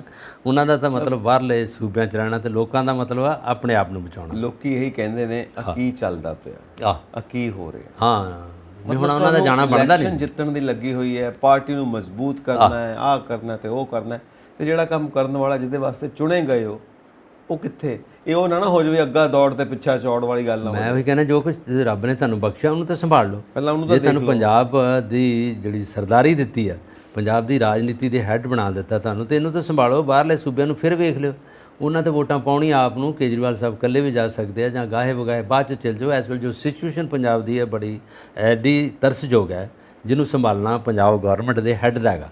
ਇਹ ਬੀਇੰਗ ਹੈੱਡ ਨੂੰ ਨਹੀਂ ਇੱਥੋਂ ਜਾਣਾ ਚਾਹੀਦਾ। ਗਵਰਨਰ ਸਾਹਿਬ ਇਕੱਲੇ ਕੁਝ ਨਹੀਂ ਕਰ ਸਕਦੇ, ਔਰ ਉਹ ਵੀ ਇੱਕ ਵਾਰੀ ਸਰਵੇ ਕਰਨ ਤੋਂ ਬਾਅਦ ਸੈਂਟਰ ਨੂੰ ਉਹਨਾਂ ਵੀ ਕੁਝ ਨਹੀਂ ਕਿਹਾ ਕਿ ਪੈਸਾ ਛੇਤੀ ਭੇਜੋ। ਉਹ ਵੀ ਉੱਥੇ ਦੇ ਉੱਥੇ ਹੀ ਬੈਠੇ ਨੇ, ਕਿਉਂਕਿ ਉਹਨਾਂ ਨੂੰ ਪਤਾ ਕਿ ਜੇ ਪੈਸਾ ਸੈਂਟਰ ਤੋਂ ਮੰਗਵਾ ਲਿਆ ਜਾਂ ਪੈਸਾ ਮਿਲ ਗਿਆ ਲੋਕਾਂ ਨੂੰ, ਤੇ ਜੇ ਤੇ ਬੱਲੇ ਬੱਲੇ ਭਗਵੰਤ ਮਾਨ ਦੀ ਹੋ ਜਾਣੀ ਆ। ਪੈਸਾ ਵੀ ਨਾ ਆਵੇ, ਭਗਵੰਤ ਮਾਨ ਦੇ ਪੱਲੇ ਕੱਖ ਨਹੀਂ ਇੱਥੋਂ ਦੇਣ ਲਈ, ਤੇ ਇਹਦਾ ਕਰਕੇ ਰੌਲਾ ਪੈ ਜੇ, ਤੇ ਰੌਲਾ ਪੈਣ ਤੋਂ ਬਾਅਦ ਹੋ ਜੇ ਰਾਸ਼ਟਰਪਤੀ ਰਾਜ ਲਾਗੂ, ਤੇ ਫਿਰ ਅਸੀਂ ਬੱਲੇ ਬੱਲੇ ਕਰੀਏ। ਇਹ ਵੀ ਨੀਤੀ ਹੈ। ਭਾਵੇਂ ਲੋਕਾਂ ਦਾ ਜੋ ਮਰਜ਼ੀ ਹਾਲ ਹੋਵੇ, ਉਹਦੀ ਪਰਵਾਹ ਨਹੀਂ ਹੈ ਨਾ। ਸਾਡੀ ਰਾਜਨੀਤੀ ਚਮਕਣੀ ਚਾਹੀਦੀ ਹੈ। ਗੱਲ ਵਾਹ ਜੀ ਵਾਹ। ਅਗਲਾ ਮਸਲਾ ਹੈ ਜੀ ਕਿ ਪੰਜਾਬ ਕੈਡਿਟ ਸਕੀਮ ਜੋ ਸਟੂਡੈਂਟਸ ਦੀ ਆ, ਉਹ ਸ਼ੁਰੂ ਹੋਈ ਹੈ, ਮਤਲਬ ਭਰਤੀ ਸ਼ੁਰੂ ਕੀਤੀ ਗਈ ਹੈ ਮੁੱਖ ਮੰਤਰੀ ਵੱਲੋਂ ਕਿ ਇਹ ਜਿਹੜੀ ਸਟੂਡੈਂਟਸ ਦੀ ਪੁਲਿਸ ਦੇ ਵਿੱਚ ਭਰਤੀ ਕੀਤੀ ਜਾਏ। ਇਹ ਸ਼ੁਰੂਆਤ ਹੋਣ ਲੱਗੀ ਹੈ ਸਕੀਮ ਦੀ। ਇਹ ਹੁਣੇ ਇਹਨਾਂ ਨੇ ਸ਼ੁਰੂ ਕੀਤਾ ਪੰਜਾਬ ਕੈਡਿਟ ਪੁਲਿਸ ਸਕੀਮ ਜਿਹੜੀ ਹੈਗੀ, ਜਿਹਦੇ ਵਿੱਚ 8ਵੀਂ ਜਮਾਤ ਦੇ ਵਿਦਿਆਰਥੀ, ਉਹਨਾਂ ਨੂੰ ਇਹ ਸਿਲੇਬਸ ਪੜ੍ਹਾਇਆ ਜਾਊਗਾ। ਉਹਦੇ 'ਤੇ ਪੁਲਿਸ ਨਾਲ ਰਿਲੇਟਡ ਜਿਹੜੇ ਹੈਗੇ, ਜਿਸ 'ਚ ਭ੍ਰਿਸ਼ਟਾਚਾਰ ਵੀ ਹੋ ਰਿਹਾ, ਨਸ਼ਿਆਂ ਦੀ ਤਸਕਰੀ ਹੋ ਰਹੀ ਆ, ਉਹਨਾਂ ਨੂੰ ਜਾਣੂ ਕਰਵਾਉਣ ਲਈ ਇੱਦਾਂ ਦੀ ਥਿਊਰੀ ਜਿਹੜੀ ਆ ਉਹਨਾਂ ਨੂੰ ਪੜ੍ਹਾਈ ਜਾਊਗੀ। ਔਰ ਫਿਜ਼ੀਕਲ ਤੌਰ 'ਤੇ ਜਿਹੜੇ ਫਿੱਟ ਬੱਚੇ ਨੇ, 9ਵੀਂ 'ਚ ਫਿਰ ਇਹੀ ਸਿਲੇਬਸ ਨਵਾਂ ਹੋ ਕੇ ਪ੍ਰਮੋਟ ਕਰਕੇ ਉਹਦੇ 'ਚ ਆ ਜਾਊਗਾ। ਇਹ ਕੱਲ੍ਹ ਇਹਨਾਂ ਨੇ ਸ਼ੁਰੂ ਕੀਤੀ ਆ, ਔਰ ਉਹਦੇ 'ਚ ਜਿਹੜੇ ਨੌਜਵਾਨ ਮੁੰਡੇ ਨੇ ਉਹ ਇਹਦੇ ਵਿੱਚ ਇੰਟਰਸਟ ਰੱਖਦੇ ਸੀ, ਉਹ ਚਾਹੁੰਦੇ ਸੀ ਵੀ ਅਸੀਂ ਇਹਦੇ ਵਿੱਚ ਆ ਕੇ ਕੰਮ ਕਰੀਏ। ਔਰ ਜੇ ਸ਼ੁਰੂ ਤੋਂ ਬੱਚੇ ਪੜ੍ਹ ਲੈਣਗੇ, ਜੇ ਇਹੀ ਵਿਦਿਆ ਨਾਲ ਚੱਲਣਗੇ ਫਿਜ਼ੀਕਲ ਤੌਰ 'ਤੇ, ਤਾਂ ਵੈਸੇ ਫਿੱਟ ਪੰਜਾਬ ਦੇ ਮੁੰਡੇ ਜਿੰਨੇ ਵੀ ਹੁੰਦੇ ਆ। ਔਰ ਇਹ ਗਰੋ ਹੋ ਰਹੀ ਉਹਨਾਂ ਦੀ 8ਵੀਂ ਜਮਾਤ ਦੇ ਵਿੱਚ 15-16 ਸਾਲ ਦਾ ਮੁੰਡਾ ਹੁੰਦਾ, ਟੀਨਏਜ 'ਚ ਹੁੰਦਾ, ਔਰ ਜੋ ਪੂਰਾ ਪੜ੍ਹ ਜਾਂਦਾ, ਪੰਜਾਬ ਦੇ ਸਾਰੇ ਮਸਲਿਆਂ ਤੋਂ ਵਾਕਫ ਹੋ ਜਾਂਦਾ, ਤਾਂ ਅੱਛੀ ਗੱਲ ਹੈ। ਔਰ ਇਹ ਜਿਹੜੀ ਇਹਨਾਂ ਨੇ ਇਸ ਵੇਲੇ ਸ਼ੁਰੂ ਕਰ ਦਿੱਤੀ ਆ ਨਵੀਂ ਪੀੜ੍ਹੀ ਦੇ ਬੱਚਿਆਂ ਲਈ, ਇਹ ਬੜੀ ਮਾਰਕੇਦਾਰ ਔਰ ਬੜੀ ਤਾਰੀਫ ਦੇ ਕਾਬਲ ਲੋਕਾਂ ਨੇ ਕਿਹਾ ਹੈਗਾ ਕਿ ਬੱਚਿਆਂ ਨੂੰ ਚੰਗੇ ਆਰੇ ਲਾਤਾ। ਔਰ ਉਹਦੇ ਵਿੱਚ 4-5 ਮੁੱਦੇ ਇਹਨਾਂ ਨੇ ਖਾਸ ਤੌਰ 'ਤੇ ਲਏ ਆ। ਭ੍ਰਿਸ਼ਟਾਚਾਰ ਕਿਉਂ ਵੱਧ ਗਿਆ ਇੱਥੇ, ਔਰ ਉਹਦੇ ਵਿੱਚ ਜਿਹੜਾ ਹੈਗਾ ਨਸ਼ਾ ਕਿਉਂ ਆ ਗਿਆ, ਬੇਰੁਜ਼ਗਾਰੀ ਕਿਉਂ ਵੱਧ ਰਹੀ ਆ ਪੰਜਾਬ ਦੇ ਵਿੱਚ, ਔਰ ਪੰਜਾਬ ਪੁਲਿਸ ਦੀ ਜਿਹੜੀ ਕਾਰਗਰਦਗੀ ਉਹ ਕਿਉਂ ਹੈ। ਜਿਹਦੇ ਵਿੱਚ ਰਾਹੁਲ ਯਾਦਵ ਨੇ ਪੰਜਾਬ ਦੇ ਹੈੱਡ ਪੰਜਾਬ ਪੁਲਿਸ ਦੇ ਡਾਇਰੈਕਟਰ ਜਨਰਲ ਪੁਲਿਸ, ਉਹਨਾਂ ਨੇ ਵੀ ਖਾਸ ਤੌਰ 'ਤੇ ਅੱਗੇ ਮੋਹਰੀ ਹੋ ਕੇ ਕੰਮ ਕੀਤਾ। ਔਰ ਇਹਨਾਂ ਨੇ ਉਦਘਾਟਨ ਜਿਹੜਾ ਉਹਦੇ 'ਤੇ ਕਰਨ ਤੋਂ ਬਾਅਦ ਸਾਰੇ ਜਿਹੜੇ ਲੋਕ ਨੇ ਉਹਨਾਂ ਨੂੰ ਇਕੱਠੇ ਵੀ ਕੀਤਾ, ਜਿਹੜੇ ਚਿੰਤਕ, ਜਿਹੜੇ ਸਕਾਲਰ ਲੋਕ ਨੇ, ਉਹਨਾਂ ਨੇ ਵੀ ਕੀਤਾ ਕਿ ਵਧੀਆ ਗੱਲ ਹੈ ਕਿ ਬੱਚਿਆਂ ਨੂੰ ਤੁਸੀਂ ਕਿਸੇ ਆਰੇ ਲਾਤਾ, ਔਰ ਇਹਦੇ ਵਿੱਚ ਉਹਨਾਂ ਨੂੰ ਸਟਾਈਫਨ ਵੀ ਦਿਓ, ਉਹਨਾਂ ਨੂੰ ਯੂਨੀਫਾਰਮ ਵੀ ਦਿਓ, ਉਹਨਾਂ ਨੂੰ ਜਿਹੜੇ ਵੀ ਦਿੰਦੇ ਜੇ ਖਾਣ ਪੀਣ ਦੀ ਜਿਹੜੀ ਉਹਨਾਂ ਦੀ ਜਿਹੜੀ ਖੁਰਾਕ ਆ ਉਹ ਅੱਛੀ ਦਿਓ, ਤਾਂ ਕਿ ਬੱਚੇ ਜਿਹੜੇ ਆ ਨਵੇਂ ਨਰੋਏ ਸਾਫ ਸੁਥਰੇ ਅਤੇ ਜਵਾਨ ਹੋ ਜਾਣ। ਔਰ ਇਹ ਵੈਸੇ ਇਹਨਾਂ ਨੇ ਗੱਲ ਕੀਤੀ ਹੈ ਕਿ ਬਾਹਰਲੇ ਦੇਸ਼ਾਂ ਵਿੱਚ ਦਿੱਤੀ ਜਾ ਰਹੀ ਟ੍ਰੇਨਿੰਗ, ਬਾਹਰਲੇ ਦੇਸ਼ਾਂ ਵਿੱਚ ਤਾਂ ਆਰਮੀ ਦੀ ਟ੍ਰੇਨਿੰਗ ਵੀ ਸਾਰਿਆਂ ਨੂੰ ਦਿੱਤੀ ਜਾਂਦੀ ਹੈ। ਜਾਪਾਨ ਵਿੱਚ ਵੀ ਹੈਗੀ ਆ, ਔਰ ਫਰਾਂਸ ਵਿੱਚ ਵੀ ਹੈਗੀ ਆ, ਇੰਡੀਆ ਵਿੱਚ ਹੁਣ ਇੰਟਰੋਡਿਊਸ ਕਰ ਰਹੇ ਆ। ਹਾਲਾਂਕਿ ਆਰਮੀ ਟ੍ਰੇਨਿੰਗ ਨਹੀਂ, ਆਰਮੀ ਦੀ ਟ੍ਰੇਨਿੰਗ ਨਹੀਂ, ਪੁਲਿਸ ਵਾਲੀ ਟ੍ਰੇਨਿੰਗ ਤਾਂ ਪੰਜਾਬ ਨੇ ਸ਼ੁਰੂ ਕਰ ਦਿੱਤੀ ਆ। ਔਰ ਪੰਜਾਬ ਗਵਰਨਮੈਂਟ ਨੇ ਕਿਹਾ ਕਿ ਰੀਸੋ ਰੀਸ ਬਾਕੀ ਸੂਬਿਆਂ 'ਚ ਵੀ ਜਾ ਸਕਦੀ ਆ, ਕਿਉਂਕਿ ਅਸੀਂ ਸ਼ੁਰੂ ਕਰ ਦਿੱਤੀ ਆ। ਵੈਸੇ ਪੰਜਾਬ ਹਰ ਗੱਲ 'ਚ ਮੋਹਰੀ ਹੁੰਦਾ, ਜਦੋਂ ਵੀ ਕੰਮ ਕਰਦਾ, ਜੇ ਬਾਹਰਲੇ ਦੇਸ਼ਾਂ 'ਚ ਤਾਂ ਵੀ ਕੰਮ ਕਰ ਰਿਹਾ, ਜੇ ਪੁਲਿਸ ਦਾ ਕੰਮ ਕਰਦੇ ਤਾਂ ਵੀ, ਅਜੇ ਫੜੇ ਜਾਂਦੇ ਉੱਥੇ ਤਾਂ ਵੀ ਪਹਿਲੋਂ ਫੜੇ ਜਾਂਦੇ, ਜੇ ਫੜੇ ਜਾਂਦੇ ਤਾਂ ਪੰਜਾਬ ਦੇ ਜ਼ਿਆਦਾ ਮੁੰਡੇ ਹੁੰਦੇ ਉਹਦੇ। ਬਲਕਾਰ ਜੀ, ਹੁਣ ਆਪਾਂ ਜਾਂਦੇ ਜਾਂਦੇ ਇੱਕ ਮਸਲਾ ਲੈ ਲਈਏ ਜੀ। Rahul Gandhi, Narendra Modi ji, team NDA team India ਹੁਣ ਇਹ ਕਿੱਥੇ ਖੇਡਦੇ ਪਏ ਨੇ। ਜਾਂ ਪਿੱਛੇ ਜੇ ਇੱਕ ਇੰਟਰਵਿਊ ਵਾਇਰਲ ਹੋ ਰਹੀ ਹੈ ਲਾਲੂ ਪ੍ਰਸਾਦ ਯਾਦਵ ਜੀ ਦੀ ਵੀ, ਉਹ ਵੀ ਕਹਿ ਰਹੇ ਨੇ ਕਿ ਹਮ ਸਿੱਧਾ ਕਰ ਦੇਂਗੇ, ਜਿਸ ਤਰ੍ਹਾਂ ਉਹਨਾਂ ਦਾ ਸਟਾਈਲ ਹੈ। ਉਹ ਬੜੇ ਸਟਾਈਲ 'ਚ ਬੈਠੇ ਹੋਏ ਨੇ, ਆਪਣਾ ਦਾਲ ਚੌਲ ਖਾਂਦੇ ਪਏ ਨੇ, ਨਾਲ ਸਬਜ਼ੀ ਹੈਗੀ ਹੈ, ਔਰ ਖਾਂਦੇ ਖਾਂਦੇ ਇੰਟਰਵਿਊ ਦਿੰਦੇ ਪਏ ਨੇ। ਸੋ ਇਹ ਸਭ ਗੱਲਾਂ ਸਾਹਮਣੇ ਆ ਰਹੀਆਂ ਨੇ। ਔਰ ਕੀ ਲੱਗਦਾ ਕਿ ਤੁਹਾਨੂੰ ਇਹ ਕਿੱਧਰ ਨੂੰ ਹਵਾ ਦਾ ਰੁਖ ਜਾਂਦਾ ਲੱਗਦਾ? ਬੀਜੇਪੀ ਨੂੰ ਕਾਫੀ ਜ਼ਿਆਦਾ ਚੁਣੌਤੀਆਂ ਦਾ ਸਾਹਮਣਾ ਕਰਨਾ ਪੈਣਾ ਇੱਦਾਂ ਲੱਗ ਰਿਹਾ। ਸਹੀ ਗੱਲ, ਵੈਸੇ ਤੁਸੀਂ ਗੱਲ ਸਹੀ ਕੀਤੀ। ਮੈਂ ਵੀ ਉਸੇ ਗੱਲ ਤੇ ਆ ਰਿਹਾ ਕਿ ਜਦੋਂ ਇੰਡੀਆ ਨਾਂ ਦਾ ਗੱਠਜੋੜ ਪਾਰਟੀ ਦਾ ਨਾਂ ਡਿਕਲੇਅਰ ਹੋ ਗਿਆ, ਉਦੋਂ ਤੋਂ ਹੀ ਇਹਨਾਂ ਦੀ ਜਿਹੜੀ ਹੈ ਨੀਂਦ ਥੋੜ੍ਹੀ ਜਿਹੀ ਜਿਹੜੀ ਬੇਚੈਨੀ 'ਚ ਵੱਲ ਵਧੀ, ਔਰ ਇਹਨਾਂ ਨੇ ਕਹਿਤਾ ਕਿ ਯੂਨਾਈਟ ਹੋ ਗਿਆ। ਜਦੋਂ ਯੂਨਾਈਟ ਹੋਣ ਦੇ ਪਹਿਲਾਂ ਗੱਠਜੋੜ ਦੀ ਮੀਟਿੰਗਾਂ ਹੀ ਹੁੰਦੀਆਂ ਸੀ, ਔਰ ਜਦੋਂ ਬੰਗਲੁਰੂ ਦੇ ਵਿੱਚ ਮੀਟਿੰਗ ਹੋਈ ਆ, ਉਹਦੇ ਵਿੱਚ ਇਹਨਾਂ ਨੇ ਜੋ ਕੁਝ ਫਾਈਨਲ ਕਰਨ ਦਾ ਕੀਤਾ ਕਿ ਅਸੀਂ ਇੰਡੀਆ ਨਾਂ ਦੀ ਪਾਰਟੀ ਡਿਕਲੇਅਰ ਕਰਤੀ ਹੈ, ਔਰ ਨਾਂ ਰਾਹੁਲ ਗਾਂਧੀ ਨੇ ਰੱਖਿਆ, ਔਰ ਉਹਦੇ 'ਤੇ ਇਹਨਾਂ ਨੇ ਪੂਰਨੇ ਪਾ ਦਿੱਤੇ। ਔਰ ਰਾਹੁਲ ਗਾਂਧੀ ਨੇ ਉਹਦੇ ਬਾਅਦ ਫਿਰ ਜਿਹੜੀ ਭਾਰਤ ਜੋੜੋ ਯਾਤਰਾ ਸੀ ਉਹ ਫਿਰ ਸ਼ੁਰੂ ਕਰਕੇ ਕੁਝ ਏਰੀਆ 'ਚ ਫਿਰ ਚਲੇ ਗਏ, ਦੁਬਾਰਾ ਲੋਕਾਂ ਨੂੰ ਫਿਰ ਇਕੱਠਿਆਂ ਕਰ ਲਈ, ਲੋਕਾਂ ਨੂੰ ਮਿਲ ਲਈ। ਇੱਕ ਜਗ੍ਹਾ 'ਤੇ ਜਾ ਕੇ ਉਹ ਉੱਥੇ ਸਬਜ਼ੀ ਫਰੂਟ ਲੈ ਰਹੇ ਆ, ਕੁਝ ਏਰੀਆ ਲੇਹ ਦਾ ਏਰੀਆ ਵਾ, ਉੱਥੇ ਜਾ ਕੇ ਉੱਥੇ ਫਰੂਟ ਖਰੀਦ ਕੇ ਔਰ ਉਹਨਾਂ ਨੂੰ ਦੱਸ ਰਹੇ ਪਏ ਮੈਂ ਤੁਹਾਨੂੰ ਮਿਲਣ ਆਇਆ। ਔਰ ਦੇਖ ਲਓ ਮਣੀਪੁਰ ਵਿੱਚ ਵੀ ਚਲੇ ਗਏ, ਜਿਹੜੇ ਜਗ੍ਹਾ 'ਤੇ ਨਹੀਂ ਪਹੁੰਚ ਸਕਦੀ NDA ਜਾਂ BJP, ਉੱਥੇ ਰਾਹੁਲ ਗਾਂਧੀ ਪਹੁੰਚ ਜਾਂਦਾ। ਇਹ ਲੋਕਾਂ ਨੂੰ ਥੋੜ੍ਹਾ ਜਿਹਾ ਉਹਨਾਂ ਦੀ ਮਨਸ਼ਾ ਦਾ, ਉਹਨਾਂ ਦੀ ਥਿੰਕਿੰਗ ਦਾ, ਉਹਨਾਂ ਦੀ ਨੇੜਤਾ ਦਾ ਪਤਾ ਲੱਗਾ ਕਿ ਆਲ ਨਾਲ ਠੀਕ ਹੈ ਬੰਦਾ, ਇਹਦੇ ਵਿੱਚ ਕੋਈ ਉਹ ਗੱਲ ਨਹੀਂ, ਮੇਰਾ ਪਾਸ਼ਨ ਨਹੀਂ ਹੈਗਾ, ਪ੍ਰੈਕਟੀਕਲ ਤੌਰ 'ਤੇ ਵੀ ਪੂਰੇ ਦਾ ਪੂਰਾ ਬੰਦਾ ਹੈਗਾ, ਔਰ ਐਜੂਕੇਸ਼ਨ ਦਾ ਵੀ ਮਹਾਰਤ ਹੈ, ਕੋ ਪੜ੍ਹਿਆ ਵੀ ਅੱਛਾ, ਇੰਗਲਿਸ਼ ਵੀ ਜਾਣਦਾ ਹੈਗਾ।